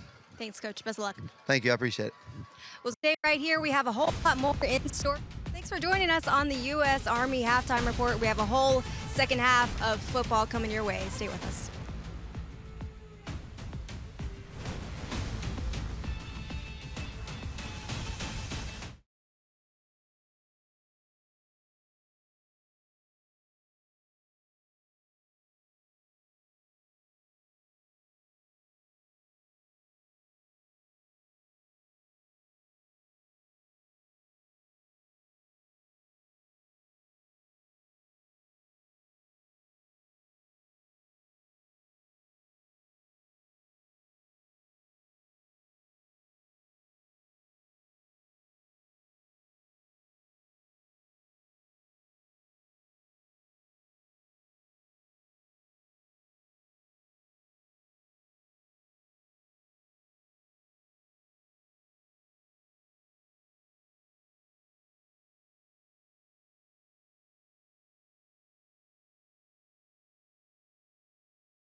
Time for the second half as John McIntosh's club, a former West Forsyth assistant, fighting for a league title. 3 straight wins and 3 dominant wins at that. A lot different story through 24 minutes. North Davidson fighting for their playoff lives, a win. They remain in the top last 5 in. But a loss for North. This could be the end of a playoff run for Cody Bowman's club, who's missed the playoffs the last 2 years. A grueling schedule in the early part of the year leads to a lot of those losses. And of course, you want to come away with those wins, but the tougher schedule helps them out, gets them into that playoff picture. And this, for all intents and purposes, would be considered a quality win to have on their resume in the late season slate. The Knights get the football first here in the second half. Little pooch kick, and again, a fair catch. That's giving up a ton of field position if you're Central. It sure is. I mean, I'd rather just take a squib straight down the middle of the field and live and die by that. But now you give an offense that on their last drive right before the half, stuffed it first. A roughing the punter penalty keeps the drive alive, and they cash in, get their first points of the ball game, that 1-point lead. So now you give them field position really almost at the same exact spot, almost 5 yards closer.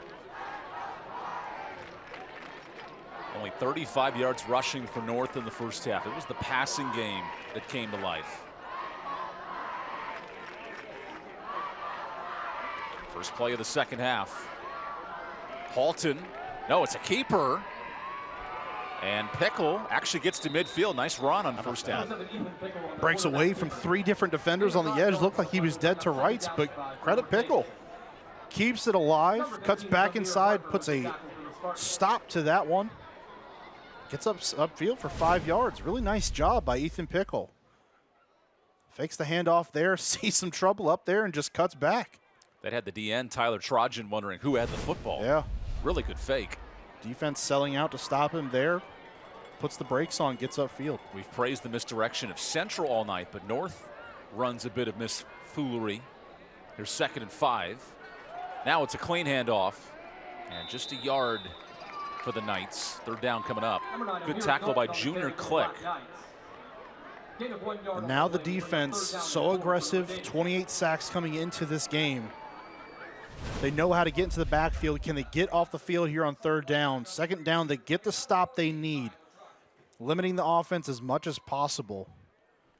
Carter Lineback, the first man making contact there, getting downfield. And you heard that night. This is an all-football name. Carter Lineback, the linebacker. Correct. He didn't marry into the family. Just unbelievable. He inherited the name. Here's 3rd and 4. Pickle, 4-man rush. Pickle runs and is short. So 4th down coming up. Good stop by Mr. Lineback himself. Yeah, and it was the pressure by Lineback coming straight downhill. Pickle thinks he has to cut outside at that point, loses his footing. And that's what causes that to happen, is just by Carter Lineback stepping up and putting the onus on Ethan Pickle to cut outside one way or the other, slips down. Great job, one-on-one in a situation like that by Carter Lineback. Now this is 4th down awareness here, 4th and 3. North Davidson's converted twice on 4th down. Look how far off the football that defensive line is. Pickle with time. Pickle incomplete, and he missed his target. That was an open Hayden Ross. We'll take the timeout. Early turnover on downs. Central Davidson gets the football back next.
Tonight's game being streamed live on our YouTube and Facebook page. Novant Health, best physicians, amazing nurses, remarkable care. It's senior night here at Central Davidson. The Spartans are playing for their first place playoff lives. They can win the league next week versus Oak Grove. But right now, down a point and a slow start to the offense tonight, Mark. How do they get it going? Run the football, man. I mean, that's the name of the game. That's what they do, and it's about all they do. Run the football, get some effectiveness. Back in the hands of Ian Cash. Cash goes to Flo, and Paxton moves the pile. That's starting to push a little bit here, 6 yards on first down. And this is where you're going to start to see that offensive line come into play a little bit more. All those hits they laid on that defensive front in the first half, those are going to start piling up, and they're going to get on that defensive front, wear them down, see how many yards they start churning out here. Good run to start this drive. 0 yards passing for Central. They live on the ground, 299 yards a night. And that was 2 passes, 20 for the year. Now 2nd and 4. Back to Flo, and he's flowing nowhere. Great pursuit. That's Lincoln Davis, the sophomore. It's getting out to the edge. It looked like Paxton Flo wanted to get around the corner that time, see if he could break something outside. Defense seals it off, does a nice job there, and then getting to Flo when they have the opportunity right there. Great play along that defensive front. Look at Davis as a sophomore making things happen. First-year starter, that's a big impact down there. Long, lanky, chasing down Flo. Not an easy job. Sets up a 3rd and long.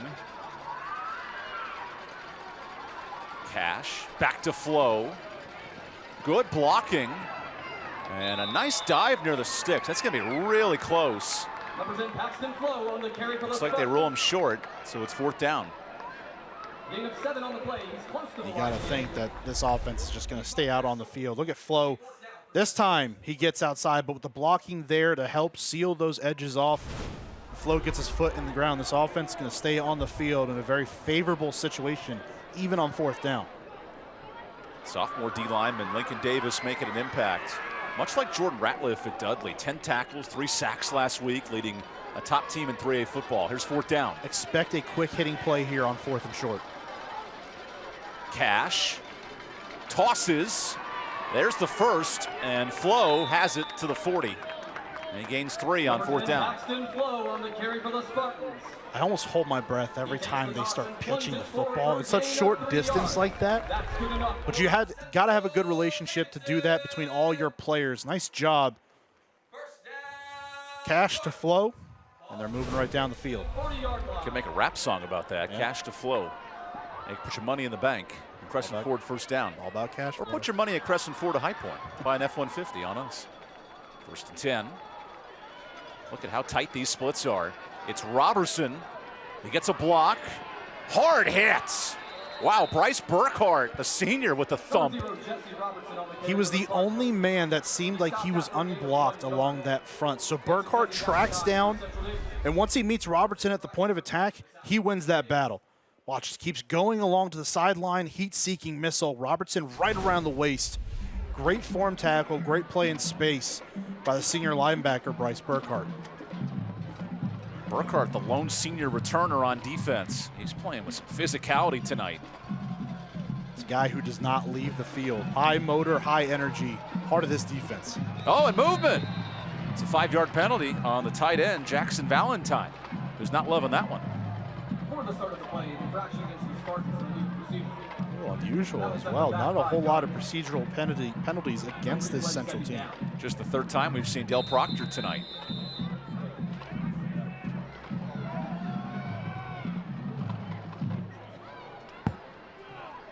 Central, one of the rare times they play behind the sticks, Mark. Right.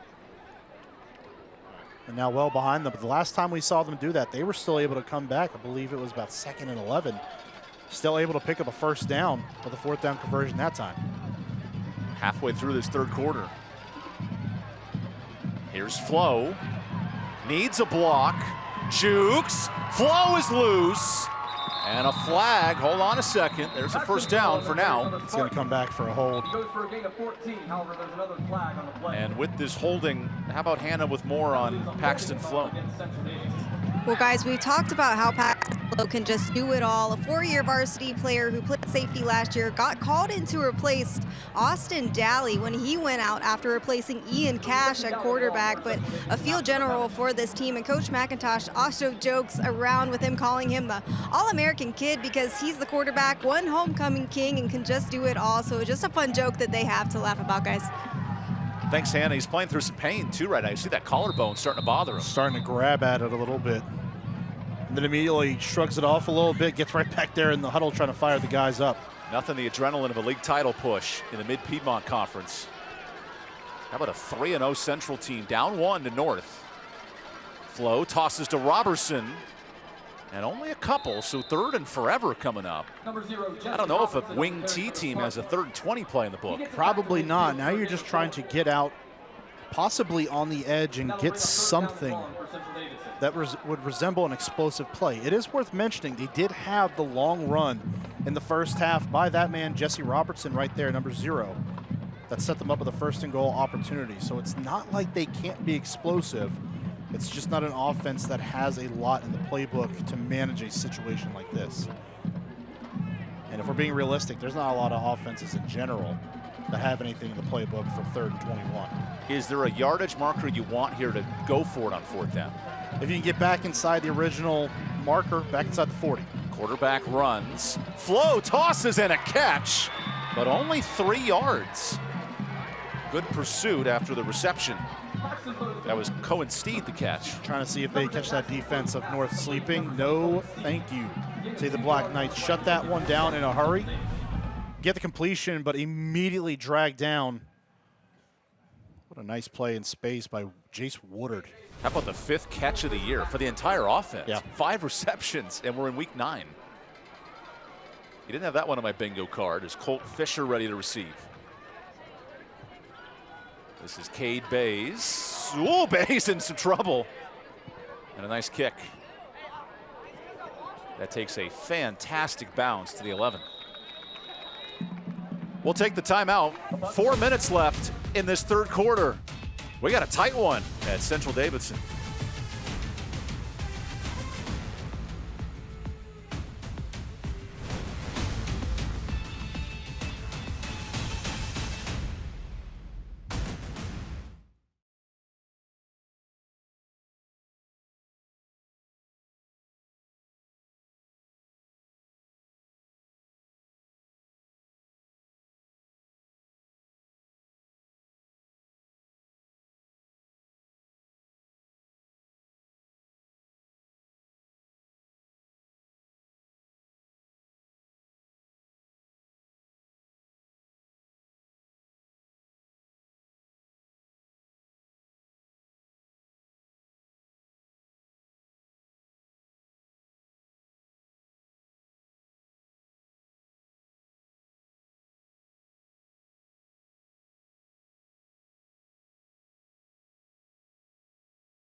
Cody Bowman's North Davidson Knights at 2-6. Tough loss, 3 points at Ashboro.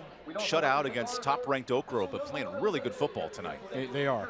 Again, that's such a grueling early season slate, but a lot of coaches start taking those schedules. They want to have that harder competition. So when you come into games like this where you're going against a possible league champion, you are ready to go. And right now, North Davidson is answering the call. Here's Hayes out of the timeout, and he'll get 1 yard. North Davidson's played 3 teams ranked in the top 10 of 4A football, Watauga out of the Boone area, Northwest Guilford, and Davie County. That's a really good schedule. It is. And you'll find a lot of that here in the area, certainly within the Triad. We see our fair share of phenomenal teams week in and week out throughout the year. North Davidson's just gotten what really was said by Central, a murderer's row of a schedule. But now they're tougher for it. They're getting guys healthy at the right time, and they're coming back to play. Here's 2nd and 9. Hayes again. Couple of yards for Hayes. Today, Central Davidson's the 7 seeds. They'd host a couple rounds of playoffs. And in this league, Mark, 4 teams, including North. That'd be the most in a 5-year history for the Mid-Piedmont. What's been so good about this conference? Just parity. I mean, you know North is right there knocking on the doorstep, and they're such a good program. They always have been. Central now competing for a league title. Oak Grove, as we've touched on so many times, through their almost entire existence. Oak Grove's made it to a 3rd round. Ledford with Nathan Carr. Their title 2 of the last 3 years. They're phenomenal. They're 7-1. So, I mean, they are a team to be reckoned with. There's just so much parity, so much good football in this conference. North play action. Pickle. Pickle goes long, and it's incomplete. He wanted Damari Chorn, and now backed up with the punt unit here on 4th down, because North needs this win to keep their playoff hopes alive. We sure do, and Pickle seemed like he was pretty close to completing that football down the field on the run. A little bit out of the reach, but man, over the top of 2 defenders. That is a tough throw by Pickle. Even on the run, it was pretty close. How about Connor Dunn kicking from right outside his end zone? A North team that's ranked 27th out of 30 that make the playoffs, so right on the edge. Oh, high snap! Dunn hangs on, avoids a pickle, and hits a beautiful punt. How about Pickle kicking it 50-plus yards from his end zone?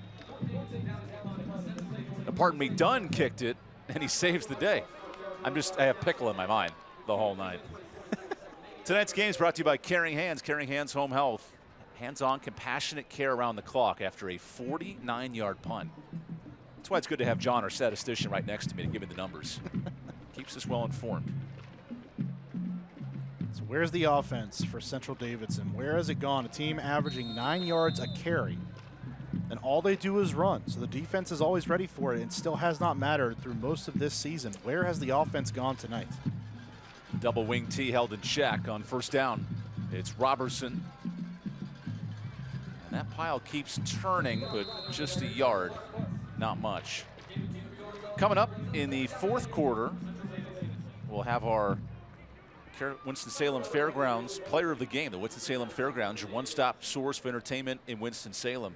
And in the fourth, we'll have tonight's My 48 Play of the Game. My 48 Sports, your home for local sports. Also, we have a second. Stay tuned for our Linder Turf and Tractor scoring summary. You can score a great deal in your next Kubota at Linder Turf and Tractor. The grass is beautiful tonight. No Kubota needed. Nope, here at Central Davidson. Flo. Nice hole. Flo is tripped up. Great tackle to save a first down. And that's Colt Fisher, the safety. He's made a couple of those plays out on the perimeter tonight. And that's just been what he's done. He's made those plays one-on-one situation. If he doesn't make that tackle, Paxton Flo is out the gate. The goose is loose. Yes. Instead of that, it seems like he's shaken up on the field right now, that being Paxton Flo. I told you Flo's playing through injury. He remains down. This athletic training staff going to work, led by Caroline Craven and this great crew.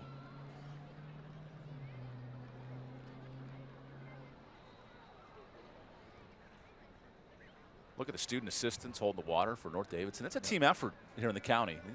A lot of support for these two programs. Especially so late in the season as well. Every team is fighting through injuries right now. Some more than others, of course, but these athletic training staffs are always so busy, and as the year goes on, they just continue to get busier. They deserve a lot of credit for the support they provide every single week, every single year. Good to see Paxton Flo get back up. His dad, Sam, was here as part of a senior day ceremony earlier. Oh, and the senior story shirts right there for the staff members. It almost looks like the way Flo is coming off the field, he's limping a little bit. So we saw him grabbing at the collarbone earlier, but that doesn't seem to be the case here. An offense that's already lost Aiden Carter, a fullback, Austin Daly, a receiver, out for the year, both with injuries. Could ill afford to lose Flo.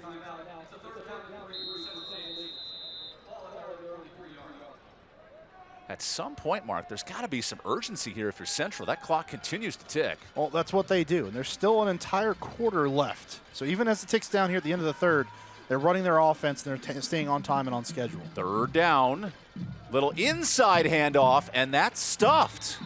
Short of the sticks, and a decision here with a minute left. Not much on the ground for Junior Click,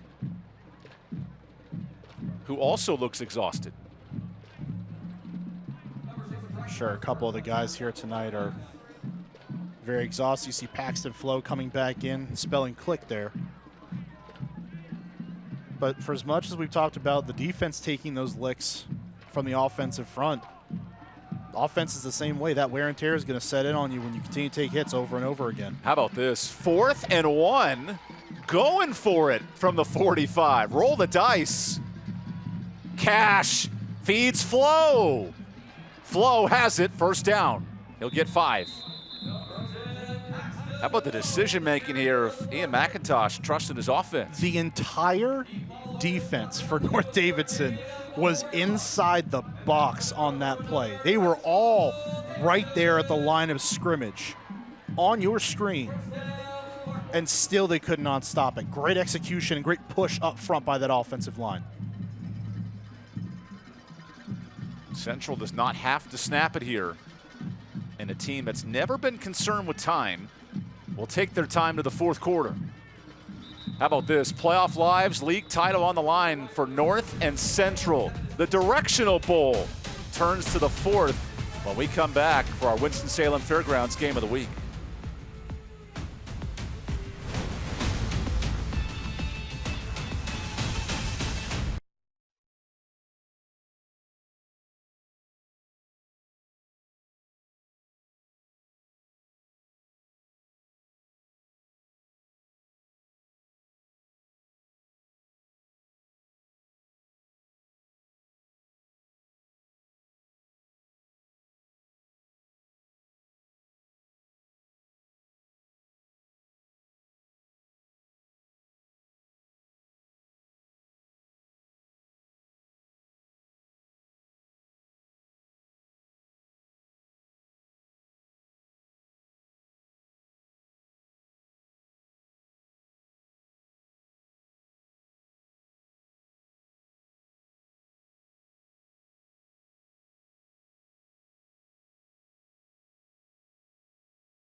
You ready for some old school football? We got playoff lives on the line here in the fourth quarter. Woo.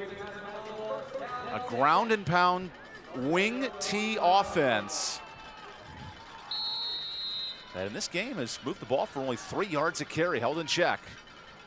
Now Ian Cash back under center.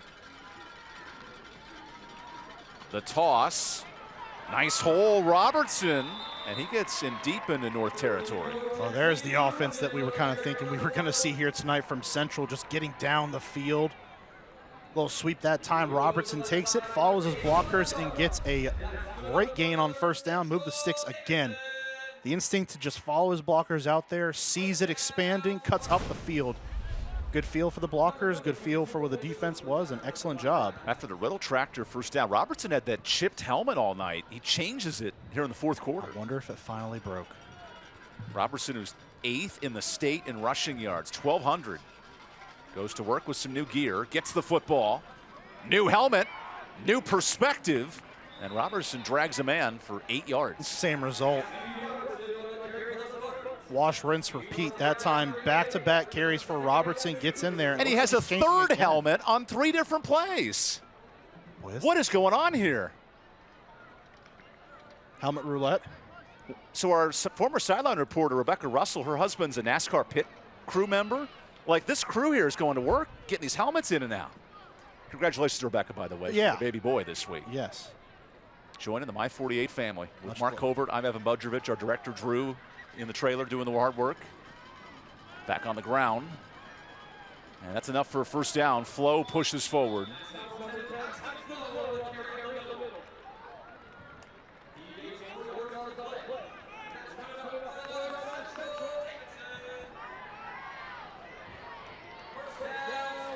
Excellent job just pushing the football up the field, getting that first down.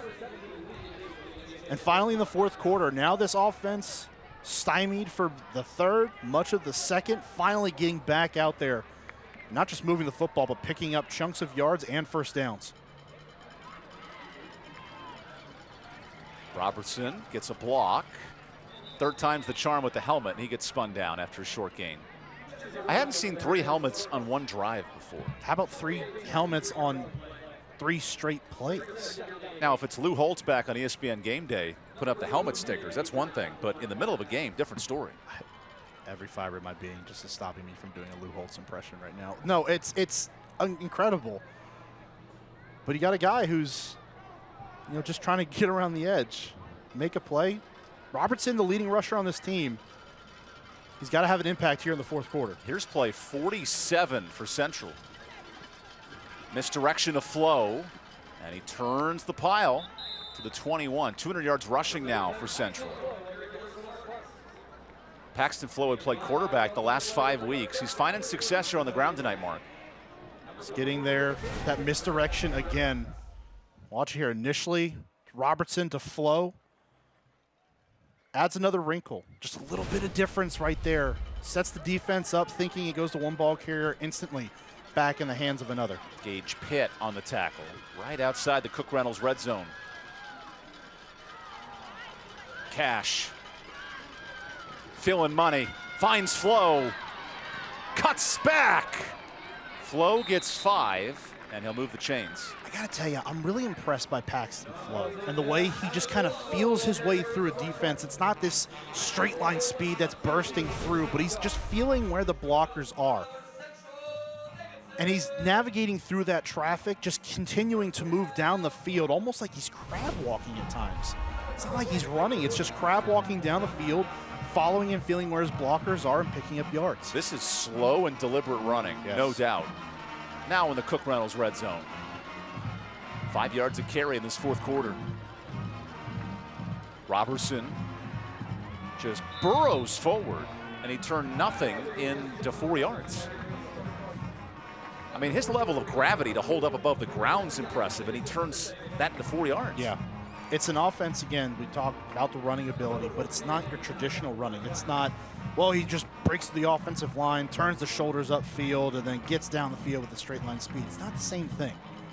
It's running, but it's just methodical, almost like fast walking, if you will. It's not a traditional running offense, but they churn out yards because of effective blocking, effective play calling, and effective execution. Here comes the blitz. Second down toss. Robertson breaks one inside the 5, and he's to the 2. Nice run for Central. Starting to wear on the defense now. All those hits they took, quarters 1, 2, and 3 here in the 4th, are starting to take their toll right now, and you can see these blockers are starting to take over for Central. Even right there, Robertson gets outside, but you see the slow movement up front, and they are still fresh in that backfield. This is where they wanted to be this entire game. As long as you are still within the football game, Central has a chance in the 4th quarter, and they're knocking on the door. Best start in the league in 5 years for Central. Now 1st and goal. Cash, keeper. Cash is short. The ATM says no. Man, that's a heck of a play. See number 6 there, Bryce Burkhart at the point of attack.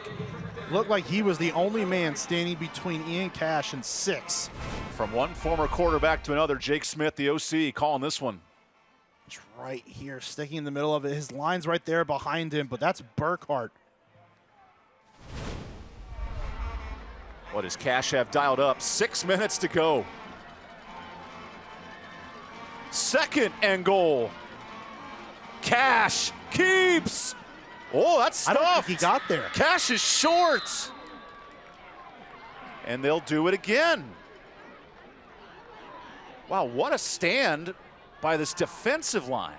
This is all about low man winning right here. This is about low man winning, getting down there. Cash almost goes straight up. If he just drives his feet and stays low, he's probably getting in.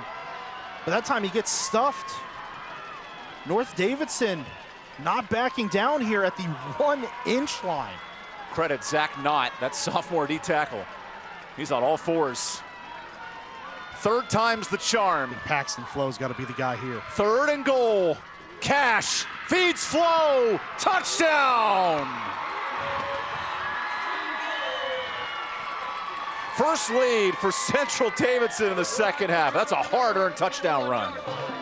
You got to give it to the guy who's going to have some momentum coming downfield. A 6'2" frame running full speed down the field with 1 inch to go for you to take the lead. Give it to him. Paxton Flo, 2 touchdowns tonight, and has his Spartans back in the lead. And I'm not a mathematician, but going for 2 is probably the numbers here, right?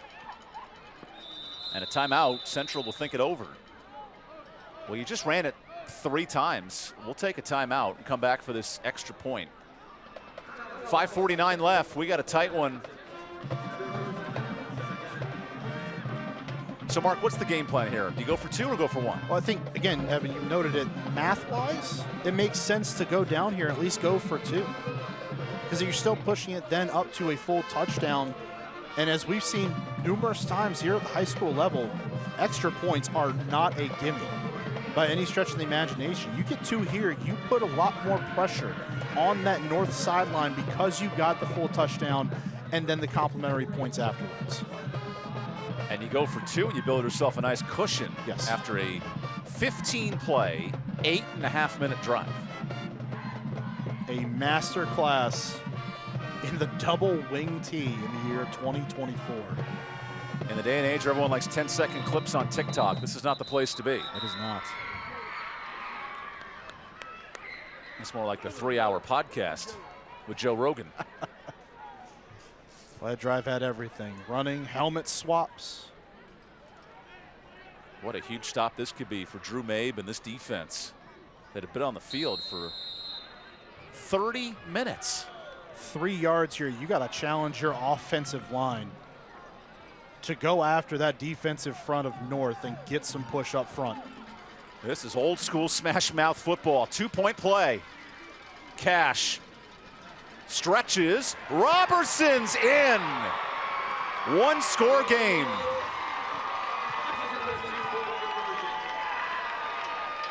We're going to break. Robertson, 3rd helmet's the charm. And we got a 1-score game. Playoff lives on the line for North when we come back. Central back in the lead by a touchdown.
Closed captioning for tonight's game is brought to you by Caring Hands. Caring Hands Home Health. Your family needs are our top priority when they're in our care.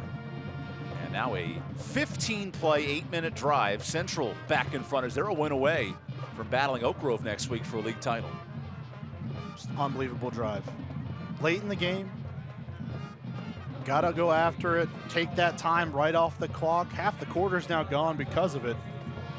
And a successful two-point conversion at that has Central Davidson now back in the lead, and a ton of pressure now placed on this North Davidson offense to come out here on this drive and answer right back. Will the pooch kick from Cade Bays be a factor? This time a little deeper. A lot deeper. Returnable for Fisher. That's good coverage, but a flag comes in late. And let's see, this could be moving back a little bit.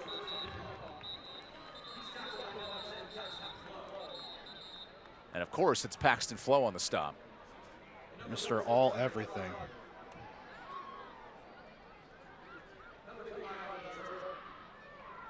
Waiting on the call here from Dale Proctor.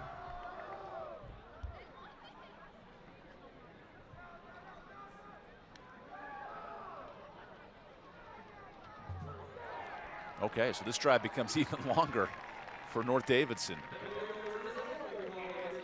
whose one touchdown drive was 60 yards after a punt. Got some help. Stayed alive there. Now that field has been expanded. 92 yards. The defense for Central Davidson, though, tonight, uncharacteristically stuffed.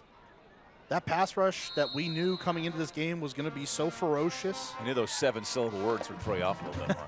But you nailed it when the time mattered. Certainly not getting the pressure they thought they were going to coming into this game. Now in the biggest moments, can they find pressure and get it on Ethan Pickle in this offense? Pickle high snap. Hayes bounces. Not much room. Carter Lineback the stop after a gain of 4. Now they're not getting that huge amount of pressure, but they are getting the short gains. They haven't had a whole lot. The one large gain, at least through the ground for North Davidson, was on their very first drive. And that took a tremendous amount of effort from Hayes and his offensive line just to push him down the field for 19 yards. And you can't assume you're getting the football back if you're North. This is do or die. With your playoff lives on the line, couldn't have scripted any better. Pickle has time. Pickle finds his man. Nice catch for Hayden Ross in the first. Hard hit from Jordan Ash. Pickle fires that thing out there almost sidearm, doesn't he? He slings it. He does. Of course, it's not a throw, it's a sling. Just watch right here. The delivery so unorthodox, just brings it low and then just comes out the side. That is unreal. Good throw, good pitch and catch that time. He's a shot putter, not like the way Jalen Hewitt at Havelock, who's thrown it for 3,000 yards. Leads 3A football, but here's a team in the 3A playoffs right now. Central needing their playoff lives. North down a touchdown. Pickle, little pump fake. Deep shot. Oh, that's way up there and picked. There is a flag. This is coming back. It's going to be a hold on the defense. Jesse Robertson, we got some bad news. They're going to get Jordan Ash just holding the whole way down the field almost. No chance for Ryan Forrest on the route. Saw the pump, and usually you're doing that. You're trying to set up a deep throw down the field. It's exactly what it was, trying to connect with Forrest streaking down the field. But look, if you feel like you're going to get beat, and right now the positioning of it, Ryan Forrest had a step on Jordan Ash down the field. You got to make that play. Rather take the penalty there than give up either the huge chunk play or potentially a touchdown. That's the 6th penalty for Central. And what did Kobe Bowman say all week? We've struggled to close out games. 3 losses by 1 score. What a test here with your playoff lives on the line. Got to have it. Effectively, your season is what hangs in the balance on this drive alone. 4 minutes left still, but an offense that churns out the clock on the other sideline does not bode well. Pickle, play action. Pickle has it blocked. Trojan, the tip.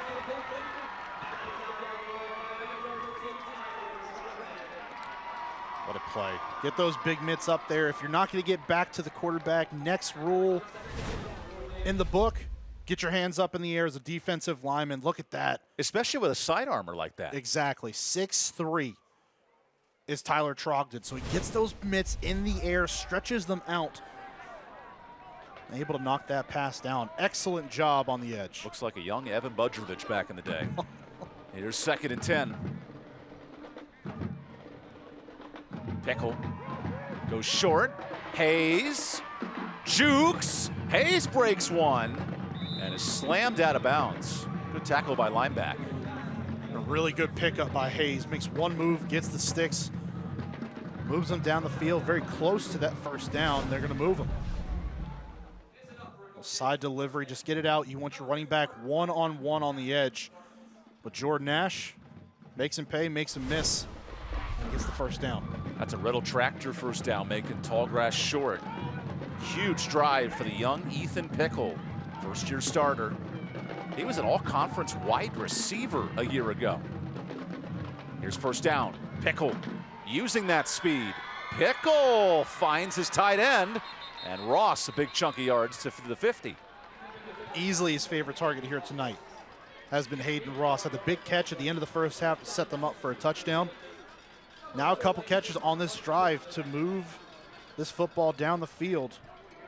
Nice job finding your tight end out on the edge. Pretty athletic as well for that position, getting out there and getting yards after the catch.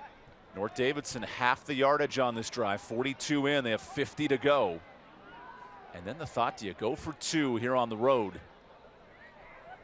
Pickle on 2nd down. Pickle finds the first down. That's Amir Dalton, the running back, with his first catch. Really like that play call right there. Just 2-man working along the outside. Have your wide receiver flanked all the way out, take a streak just the whole way down the field, draws the coverage to him. And then finding Amir Dalton underneath. That's great play calling. Give him some separation, create it for him. Easy pitch and catch to the edge. Dalton shoved out by Alonzo Adderton on the Riddle tractor first down. Look at Ethan Pickle growing up in front of our eyes. Pickle scrambles. Pickle incomplete. Through Dalton's hands. Those slick fingers cost him. Dalton was just a yard more down the field. It's right there. He's working the sideline, had a little bit of room to run with as well. A smidge out of reach. Pickle delivers a good football, just a little high that time, but you got to make that catch if you're Amir Dalton. These are the do or die moments in high school that make this so fun. Playoff lives on the line for North.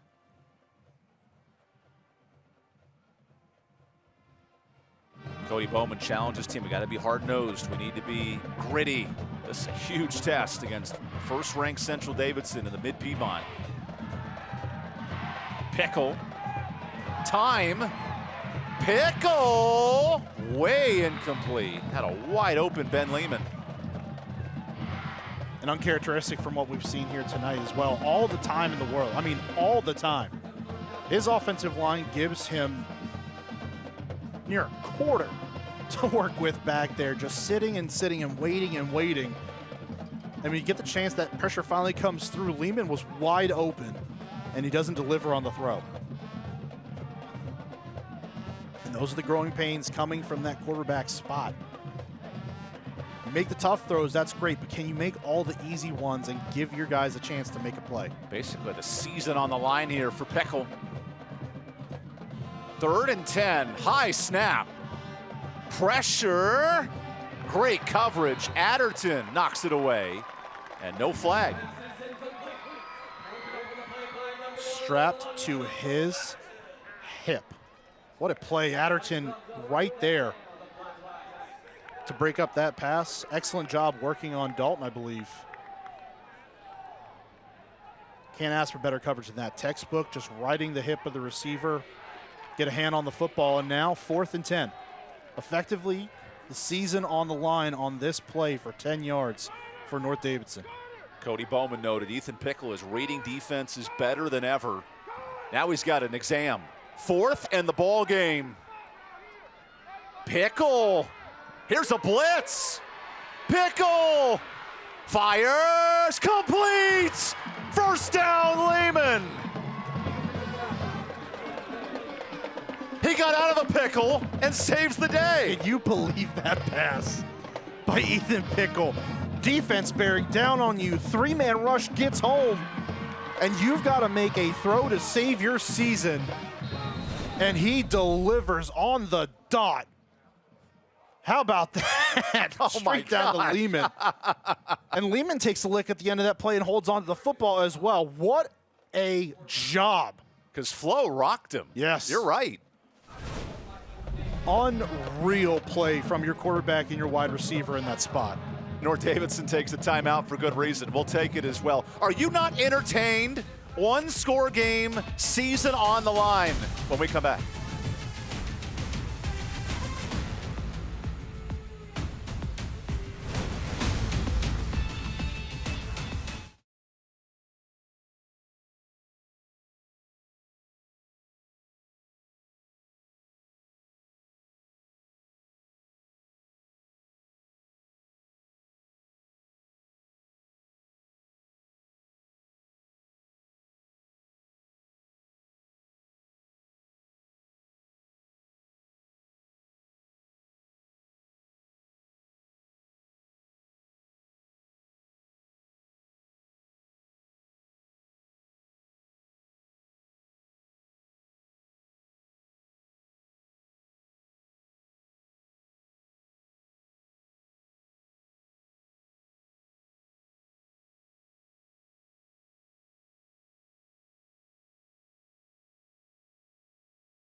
Three minutes to go. North Davidson, you talk about do or die. This drive means everything, and Ethan Pickles delivered.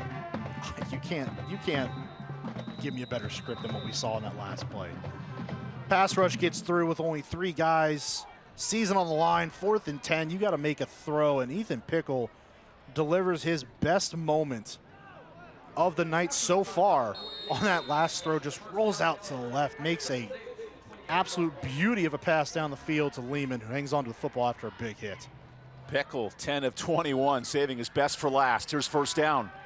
Another pass. Pickle finds a man. It's Lehman again. Broken tackle. Touchdown. Ethan Pickles doing everything tonight. And a chance to tie it. And Ben Lehman delivers on the back end. That offensive line gives Pickle days to survey the field. A blanket of defenders sitting back there for Central Davidson. Does not matter. Enough time goes by that the coverage breaks down. Ben Lehman is left wide open and then darts into the end zone. What a huge extra point. What a drive. And it's good. 14 a pop. And we got a brand new game with 3 minutes left. And now can the dinosaur age offense of Central Davidson piece together a 3-minute drive after this scintillating pass. How about that? Lehman breaking the tackle. He knew it. He said, this season's not over just yet, guys. That is a heck of a play. Jesse Robertson had him right there, but puts on the brakes. And the acceleration and burst of Ben Lehman to get upfield in that moment, absolutely masterclass of the last couple plays there by that North Davidson offense. North Davidson's lost 2 games by 2 scores total. This is a huge night in the 4th quarter. And you know it was Central. They've run the ball a ton. 38 minutes of clock. But now these next 3 decide the playoff chase and the league title. Yeah, absolutely. And how good do you feel if you are Central Davidson? You get within what you would consider field goal range. Do you get your guys out there to kick a field goal here? Continue your hopes of a league title and end the season of one of your biggest rivals. A huge 3A matchup. These are playoff preview. And a nice kick to the 20. That return gets decent yardage to the 35, and that's where Central Davidson starts. And Ben Lehman doing it all here late for North. Unreal. on the fourth down play. Yes. And then the very next play, the touchdown. Yeah, I mean, just unbelievable presence of mind by Pickle, hanging onto the football on the fourth down to the very last second and finding Lehman across the middle, and he survives a big hit. And then the catch and run by Lehman on the touchdown. What does the double wing T have in store? Misdirection. And Robertson gets 4. Now you start managing the clock here for the defense of North, too. Right. Start managing the clock a little bit. Still 2 timeouts in the pocket for both teams as well. That clock ticking down, and Central does not seem very interested in speeding up the process here. That's not their pace. No. They are work the clock and manipulate 8-minute drives. They only have 3 to work with. Here's Cash. He's missed the last 4 games with injury. Finds Robertson, and he is short of the sticks. 3rd and 2 coming up. Oh my gosh, Mark, 2 minutes, and that clock is not moving. No. Or rather, the clock's moving. Or sorry, the team's not moving, the clock's moving. So if you're North, you're good with this. Well, you just got to keep rolling down the field right now, and at some point, they're going to have to start thinking about calling a timeout here. I would think after they pick up a first down here, if they do, they start calling their first timeout.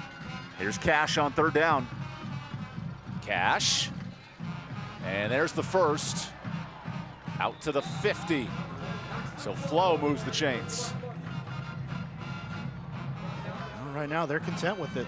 Clock stops to move the chains right now, but they're right back up at the line of scrimmage now. Now they're in a hurry up. Making tall grass short, minute 40 to go. Robertson breaks a tackle, and he'll get 4, minute and a half to play.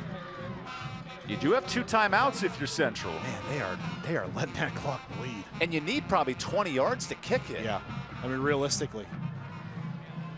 A team that's a little archaic in pace. They got to hurry up before the glacier melts. Minute 12. Flo gets a block and a great tackle. Anthony Glenn knocks him down, and the clock keeps moving. There's a timeout. 1:02 left. Man, oh man. That was about a minute of clock on 2 plays. And you lose 2 yards at that. I know Central's only attempted 21 passes all year. This might be the time to go 22. You got to think. It's at least in your mind as a play caller and as an offensive staff to maybe put that football in the air. They did complete 1 pass out of their 3 attempts tonight. The problem is it only went for a couple yards. And this is not an offensive line that is going to be adept and potentially proficient at pass blocking.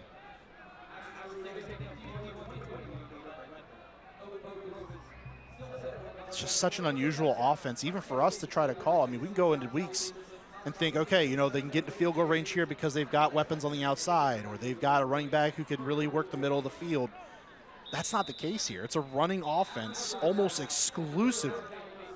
So it's such a different landscape for even us to prepare for, and certainly the teams on the opposing sidelines as well. 1 for 3 passing. That's a season best in attempts. On 3rd and 8, though, you start facing some questions.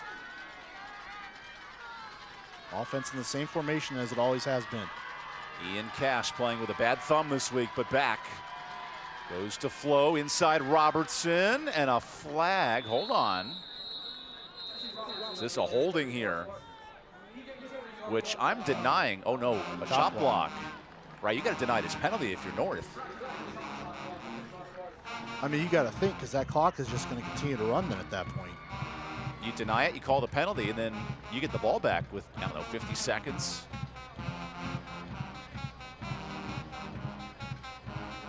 And you got to think if they're going to, they move them back.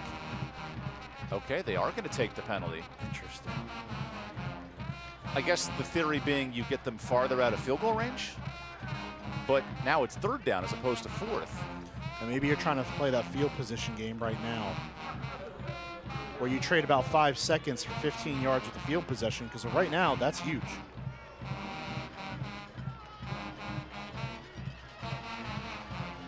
I mean, that is a monumental play here late in this football game. Remember, Logan Baker in his job interview said, I scouted Central Davidson's double wing T. I spent weeks working on it. And now that clock starts to run. 50 seconds left. Here's Flo. Not much, and you use your timeout. Stop the clock. You don't use your timeouts, and you don't stop the clock. I think we're playing for overtime here, partner. It looks like we are. I mean, Mark, I understand if you're North, it's hard to move the ball that quickly, but you're just burning precious time. I don't know, unless you're just worried about your offense going out there and putting the ball in harm's way. But that last drive, they've got momentum. They've got everything on their side. And the Cobra has just joined the party, the double Cobra over the head for one of the assistants. I can't even call it a surrender Cobra at the moment because we're going to overtime, Evan. And you know what? A league title and a playoff berth is down to overtime. So we'll take the timeout and get ready for OT. North, Central, game, season, everything on the line, and both teams get the football when we come back.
So here's the coin toss from Dale Proctor.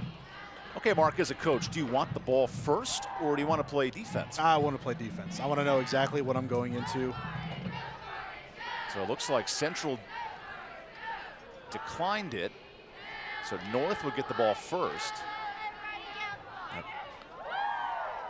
Going to overtime, you put your defense on the field first so you know when your offense gets out there, you know exactly what you need to get, what you're going for. We saw this with Andy Reid and Kyle Shanahan in the NFL Super Bowl this year. Yep. Put your defense on the field first. Now both teams get a chance at it. Very similar to the college level where you get good field position. You're basically in field goal range. But now it's about putting drives away and getting touchdowns here. Got to put not just points on the board now. Usually it's like, hey, we go down the field, we get some points on the board, we feel good about what we did. Effectively here, it's touchdown or bust. And at least on paper, from what we've seen and what we know. So you get the ball at the 10-yard line. It's basically goal to go. Right. Both teams get a chance. And this certainly plays into the favor of Central Davidson. You got to think in a short yardage situation like this. Is this one of those LSU, Texas A&M 73-71 kind of nights? We'll find out. North and Central battling for playoff position. It is important to note that it is a goal-to-go situation being at the 10. So you've only got 4 plays effectively to get that football into the end zone, or those 3 plays to get yourself a field goal attempt on 4th. We'll have no clock and a lot of fun here at Central. How about our first overtime game of the FNR year? A little bit of free football for the people at home. Thanks for joining us on My 48 and our Facebook and YouTube pages. Here's Ethan Pickle on 1st and goal, starting overtime. Hayes on the ground. Nice block. Hayes jumps, and he gets 5. There is a flag, though, and these can be debilitating penalties. Wow, a holding. Along the edge. And remember, it's 1st and goal, so now it's 1st and goal from the 20.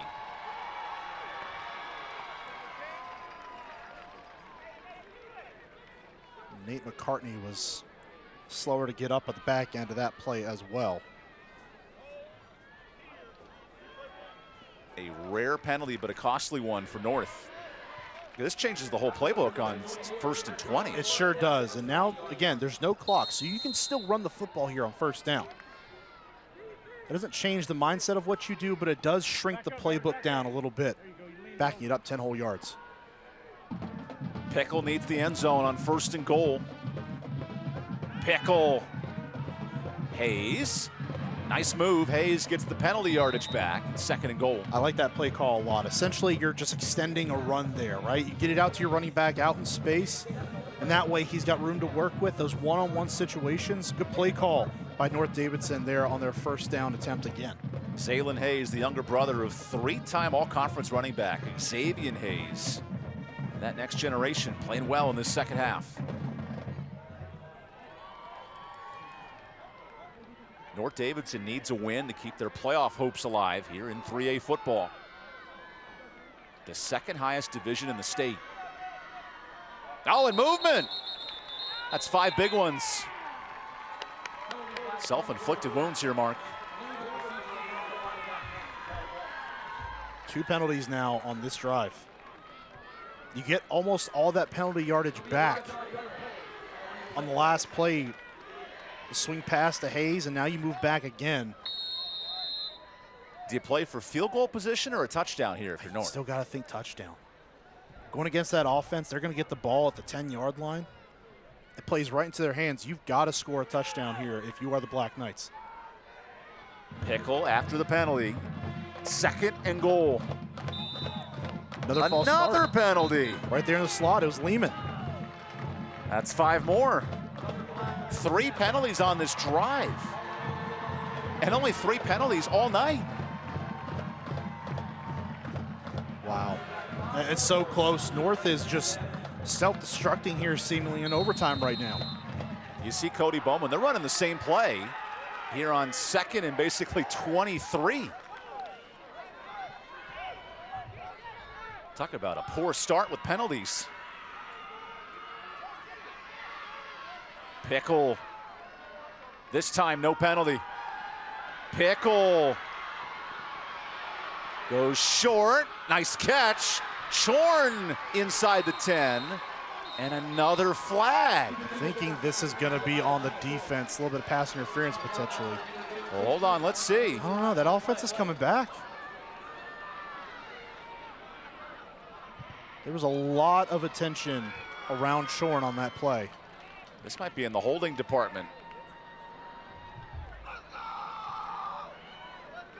Wow. 4 penalties. North Davidson unfolding at the seams.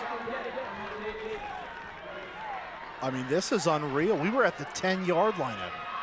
Now we're back at the 33, man. Now it feels more like college football over time than high school. I mean, this is not it.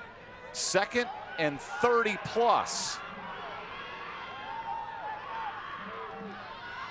Talk about in a pickle. Ethan with a blitz. Pickle throws it away. Incomplete. And nearly picked. And I'll be honest with you, Evan, North might have gotten away with another hold there as well, right in the interior of the offensive line. But that pressure that has been missing for almost the entirety of regulation for Central is starting to shine through now a little bit. They are getting there. They can smell that potential of a league title right there in the middle of your screen. I mean, that's a hold almost the entire way on Carter lineback. Bethea got real handsy. Remember, it's 3rd and goal. Start of overtime. Pickle needs 30. Pickle goes deep. Incomplete. Great coverage, Ash. And now you're sort of out of field goal range. That is unbelievable coverage by Ash. Down the field, you're one-on-one, and Pickle actually threw a fantastic ball. You got to give your guy a chance to go make a play on that football in the end zone. It is right there. Ash has that one covered up like a blanket. Ryan Forrest was there. Ash high points it, gets over the top. That is unbelievable cornerback play. You get one timeout in overtime. So Cody Bowman's going to go deep into his bag of tricks. Wow. The penalties here, though, huge in overtime. I mean, just unraveling at the seams. For all the momentum that North Davidson had at the end of the first half and at the end of regulation, they don't call the 2 timeouts that they have in their pocket. They let the clock run out. And now come into this overtime period, 4 penalties on this drive, just losing their composure. And now you are asking. This is the field goal unit. Asking for a hope or a prayer. Now having to make a 51-yard kick. Oh, man. Which makes you think, would the run have been an option there to make it a little closer? Instead of taking the deep shot, maybe? Again, you don't have to worry about a clock here in overtime. It is all completely untimed. We know Connor Dunn's got a leg.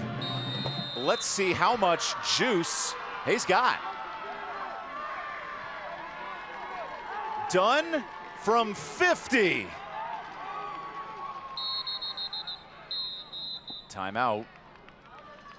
Dunn will try it after this timeout. Almost interesting that Central takes that timeout. Ice in the kicker. Well, I don't know if that timeout then translates over when they get the ball offensively. It's a fair question. I think you're willing to take that chance, though. So it's a precious timeout here. And I'll be honest with you, icing the kicker obviously is something that, depending on who you talk to, they believe or they don't. But man, oh man, 50 yards in high school, like, do you really have to ice the kicker there? Well, what it does do is give us some time to talk about this kick, because if it's missed, Central can line up the field goal unit and win it on first down. They could. Not that I believe Central's going to do that. They're going to run their offense. The double wing tee, yeah. They're not going to settle for the kick. 10 yards out. Wow. With the chance, even if they make the field goal here, with the chance at 10 yards out to continue your quest for a conference championship and to knock your rival out of the playoffs. What an important hold for Bryce Burkhart. Season on the line, North Davidson.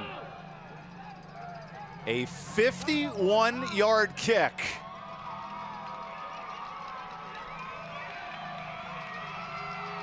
Dunn. Good leg. Dunn!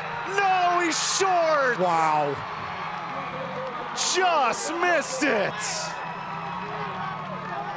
Maybe a yard. Unbelievable. If it was 50, he had it. I mean, to be right there, that's got to be one of the better kicks, even with the miss, that we've seen at high school in a while. Unbelievable. And now Central takes over, 10 yards out. And you better believe, Evan, they're running their offense. Remember, Central had an extra point block tonight. Here's Ian Cash, 1st and goal. Flo dives to the 7. Remember, this is goal-to-go situation, so 2nd down. Just 3 yards. And I'd be willing to bet it's 4-down territory for them. Oh, that's a bold strategy. This close, from what we've seen from them tonight, They have not shied away on 4th down, and you're going to tell me when they're 1, 2, 3 yards out, they're going to go for the touchdown.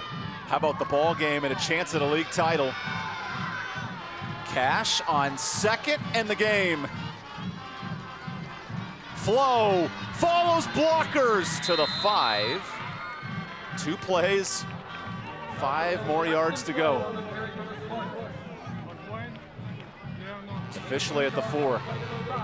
2 carries, 6 yards. Right now, they are staying on time, on schedule. How about this? After leading to overtime, a missed field goal, and here's the game. 3rd and goal. Cash. Robertson is tripped and short. Oh my goodness, do you go for it on 4th down? They're going to go for it. Oh, the game on the line. They're kicking a field goal. Okay. Wow. This is like an extra point. Remember, no timeouts. I'm not going to lie to you, I'm a little surprised. I'm a little surprised based off of everything we have seen tonight. This is Cade Bay's world, and we're just living in it. A chance to win it in overtime.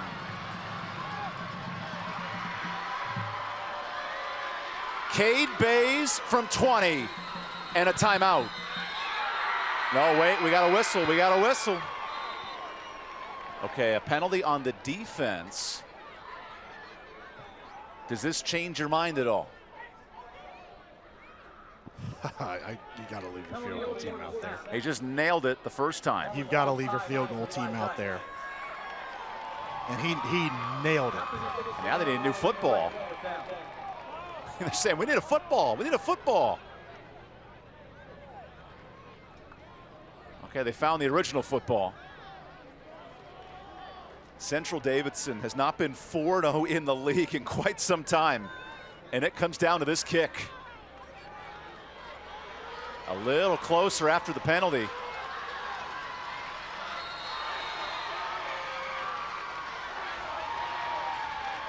$18 yards for an overtime win. Cade Bays is blocked. No way! Let's go to double overtime.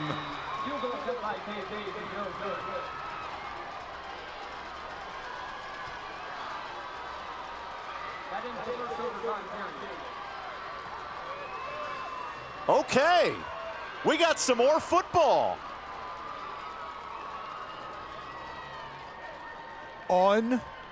Unreal. You asked the question, Evan, that penalty moved it up half the distance to the goal.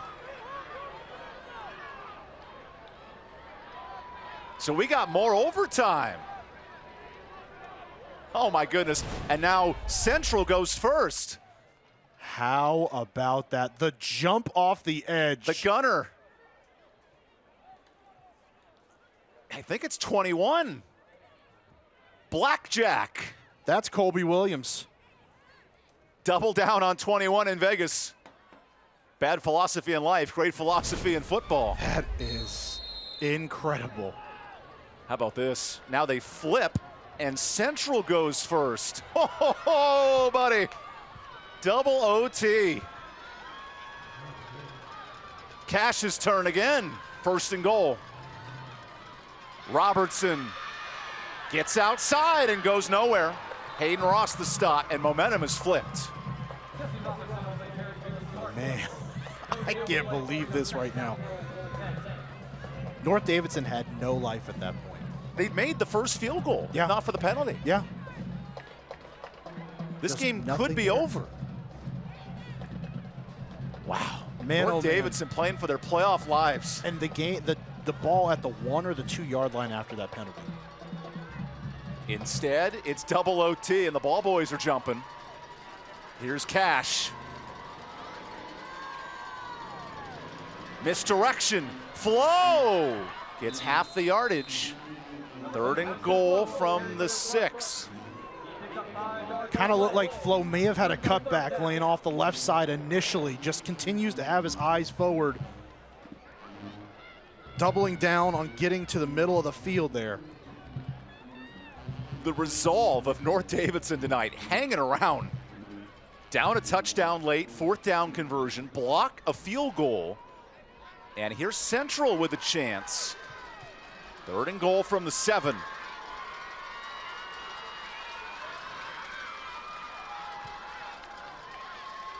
Here's Cash. Flo to pass! Touchdown! Jesse Robertson has it. Double overtime, double down. We're throwing touchdown passes at Central Davidson now. What a call. First touchdown pass of the year. Whoa. Last 5 games, you had Paxton Flo in there at the quarterback spot. He delivers through the air. Unheard of. Unbelievable. Now hold on, extra point, not a guarantee. Bays is blocked again. Oh. Point after attempt is no good. And that time, it's Burkhardt. Hold on a second. John McIntosh is like all of us. What's happening? That pressure, it looked like came from the inside of the formation that time. Instead of it being on the perimeter, it was on the inside of the formation. How about the pass? I mean, unreal. It hasn't happened all year. No, 7 yards out, you think they're gonna run it again? Potentially, no. Jesse Robertson sneaks out into the flat and makes potentially the touchdown grab of the year for Central Davidson, but the extra point being blocked, oh man, is enormous. Buckle up. Touchdown, an extra point, and North Davidson wins in double overtime. I mean, right there, it's in the middle. No chance. There, all that pressure, they were so concerned about the outside.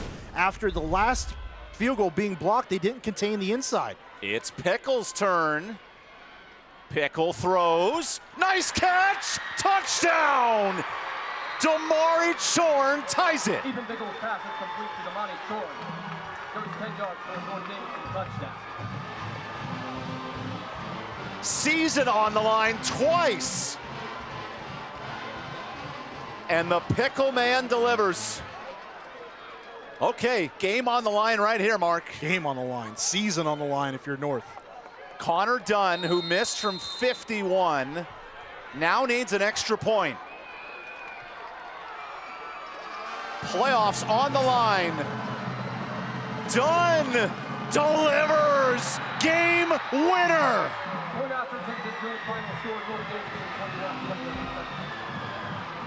Don't sleep on North Davidson. The playoff pursuit is still alive here in double overtime. Somehow through it all, the Black Knights find a way. Scratching, clawing, fighting their way back into this game and back into their season. The Spartans cannot believe it. And the Black Knights live to fight another week. The youngest head coach in the region, Cody Bowman, the 30-year-old, just had an aneurysm. His team survives and advances. Now they're still in the thick of the playoff hunt, Mark, and a great Friday night for football. That is a quality win. And Cody Bowman and his staff, his players deserve all the credit in the world for not giving in, fighting until the very last second to make this one happen. What an unbelievable ball game in Lexington, North Carolina. How about the block extra point to make this double overtime? And a North Davidson team that had to drive to tie it late. So much resolve from the Knights tonight. I mean, you can't say enough about what they did. At the end of each half, going down the field, getting points on the board, and then just continuing to fight into overtime and then into double overtime. Is this not the greatest game you've seen all year? There was no offense for 3 quarters, and then it went bananas. Defense, offense, blocked field goals, missed extra points. This game had it all. And what a win for that North Davidson squad. And if you're Central Davidson, you got to think about what got away here tonight on your home field. You're still playing for a league title next week, but it's a much different task. Yes. Oak Grove has clinched at least a share of the title. And North Davidson at 2-2 in the conference. One of the last teams in coming into the night. Hannah Brady, you go have some fun. What a crazy ending. Well, Coach, it came down to the wire, double overtime. How did you keep the composure tonight in order to get the job done? I have no idea what you said.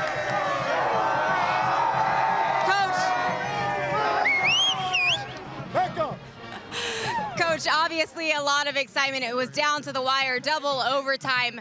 How did you guys get the job done and keep your composure? I mean, it was nothing that I did or any of these coaches did. It came down to these guys, the seniors, leadership, just across the board. I never heard any words of doubt the whole game. Even when they went up 20 right there, 3 humongous field goal blocks. Great job to that team, but they never doubted 1 second. They knew if we give 13 a chance at the end with a touchdown, he's gonna kick the game winner. That's what he's done for us. But just tremendous job by all of them, especially our senior leadership. Fantastic. Now, Ethan Pickle also creating some magical moments tonight on offense for you. Just talk about him as well as the rest of the group behind you. Yeah, I mean, Ethan's had some tough times, at times, and I think sometimes he might doubt himself. He has no reason to doubt himself. He is a tremendous athlete, tremendous leader.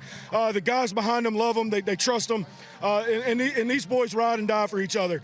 They've gone through some tough times. This season hasn't been great for us.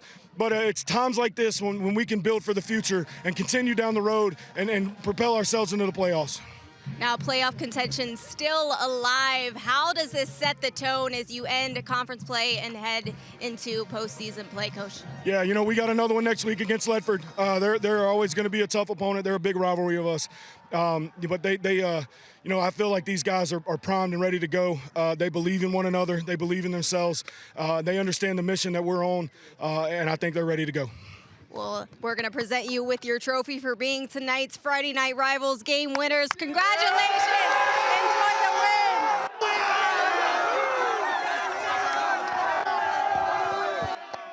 Now that is fun. And Hannah, I hope you get out of there safe and sound. Oh my gosh. Because that blocked extra point team is dynamic tonight. How about our Lender Turf and Tractor scoring summary? And Mark, it wasn't pretty early. But then things got bonkers in that fourth quarter and overtime. Just unreal game. Unreal game. Defense heavy through the first 3 quarters, and then the offense shows up in the fourth, carries over into overtime. And you want to talk about moments of seizing the moment. North Davidson has one more opportunity than Central does tonight, and they capitalize. Wow. North Davidson was down for the count, but not until Ethan Pickle saved the day. A 4th down play and a touchdown in overtime to win it. Really saved his best for last. I mean, he was electric in the 4th quarter, and in overtime they are delivering here out on the edge to Chorn. Ross found him a couple times as well. Ben Lehman, a hero in this game, Oh, this too. is the game right here. 4th and 10, gotta have it. Your season's on the line. They keep it alive. And then the very next play, they find Lehman, cuts across, breaks a tackle, and skirts into the end zone. Gets this one there, and Pickle was fantastic when he needed to be tonight. And the almost game-winning touchdown, game-tying touchdown to Chorn. Spins away, finishes it off, allows the PAT team to come out there. He is Ethan Captain Pickle. Clutch, Connor Dunn, Ethan Pickle getting the job done. And that's a team who knows, hey, we got something to play for next week. Our nearest rivals, Ledford and North Davidson, battling for a playoff spot next week. That's a happy 30-year-old Cody Bowman, a father of a 5-month-old, and you talk about sleepless nights. He is not going to be sleeping at night celebrating this one. Absolutely incredible. Just great team effort. Honestly, right there, it just seemed like they were dead to rights, season hanging in the balance in their last drive. Find a way to score there. Find a way to get the job done in overtime and seal the deal in double overtime here in Lexington. Just a unreal football game between both teams. And certainly for North Davidson, you got to feel good about going into that last game against Ledford. 21-20 here in double overtime. We want to thank our sponsors who make this game possible. Capital Metals in High Point, Cook Reynolds for those end zone views, and Mountain Fried Chicken for the crew meal. And finally, to all these teams, administrators, everyone involved, you make our lives so easy. And the Winston-Salem Fairgrounds, what a fun broadcast. Next week, we're playing for a league title. Tonight, we're playing for playoff lives. Next Friday, November 1st, West versus East. Right here on My 48, that's for the CPC title. For Drew DiMarcantonio, for Lori Bates, for all of our crew, what a fun night. Hannah Brady, Mark Covert, I'm Evan Budrovich. We're going to overtime. North Davidson hanging around in their playoff pursuit. What a fun night for high school football. Thanks for joining us on My 48 Sports.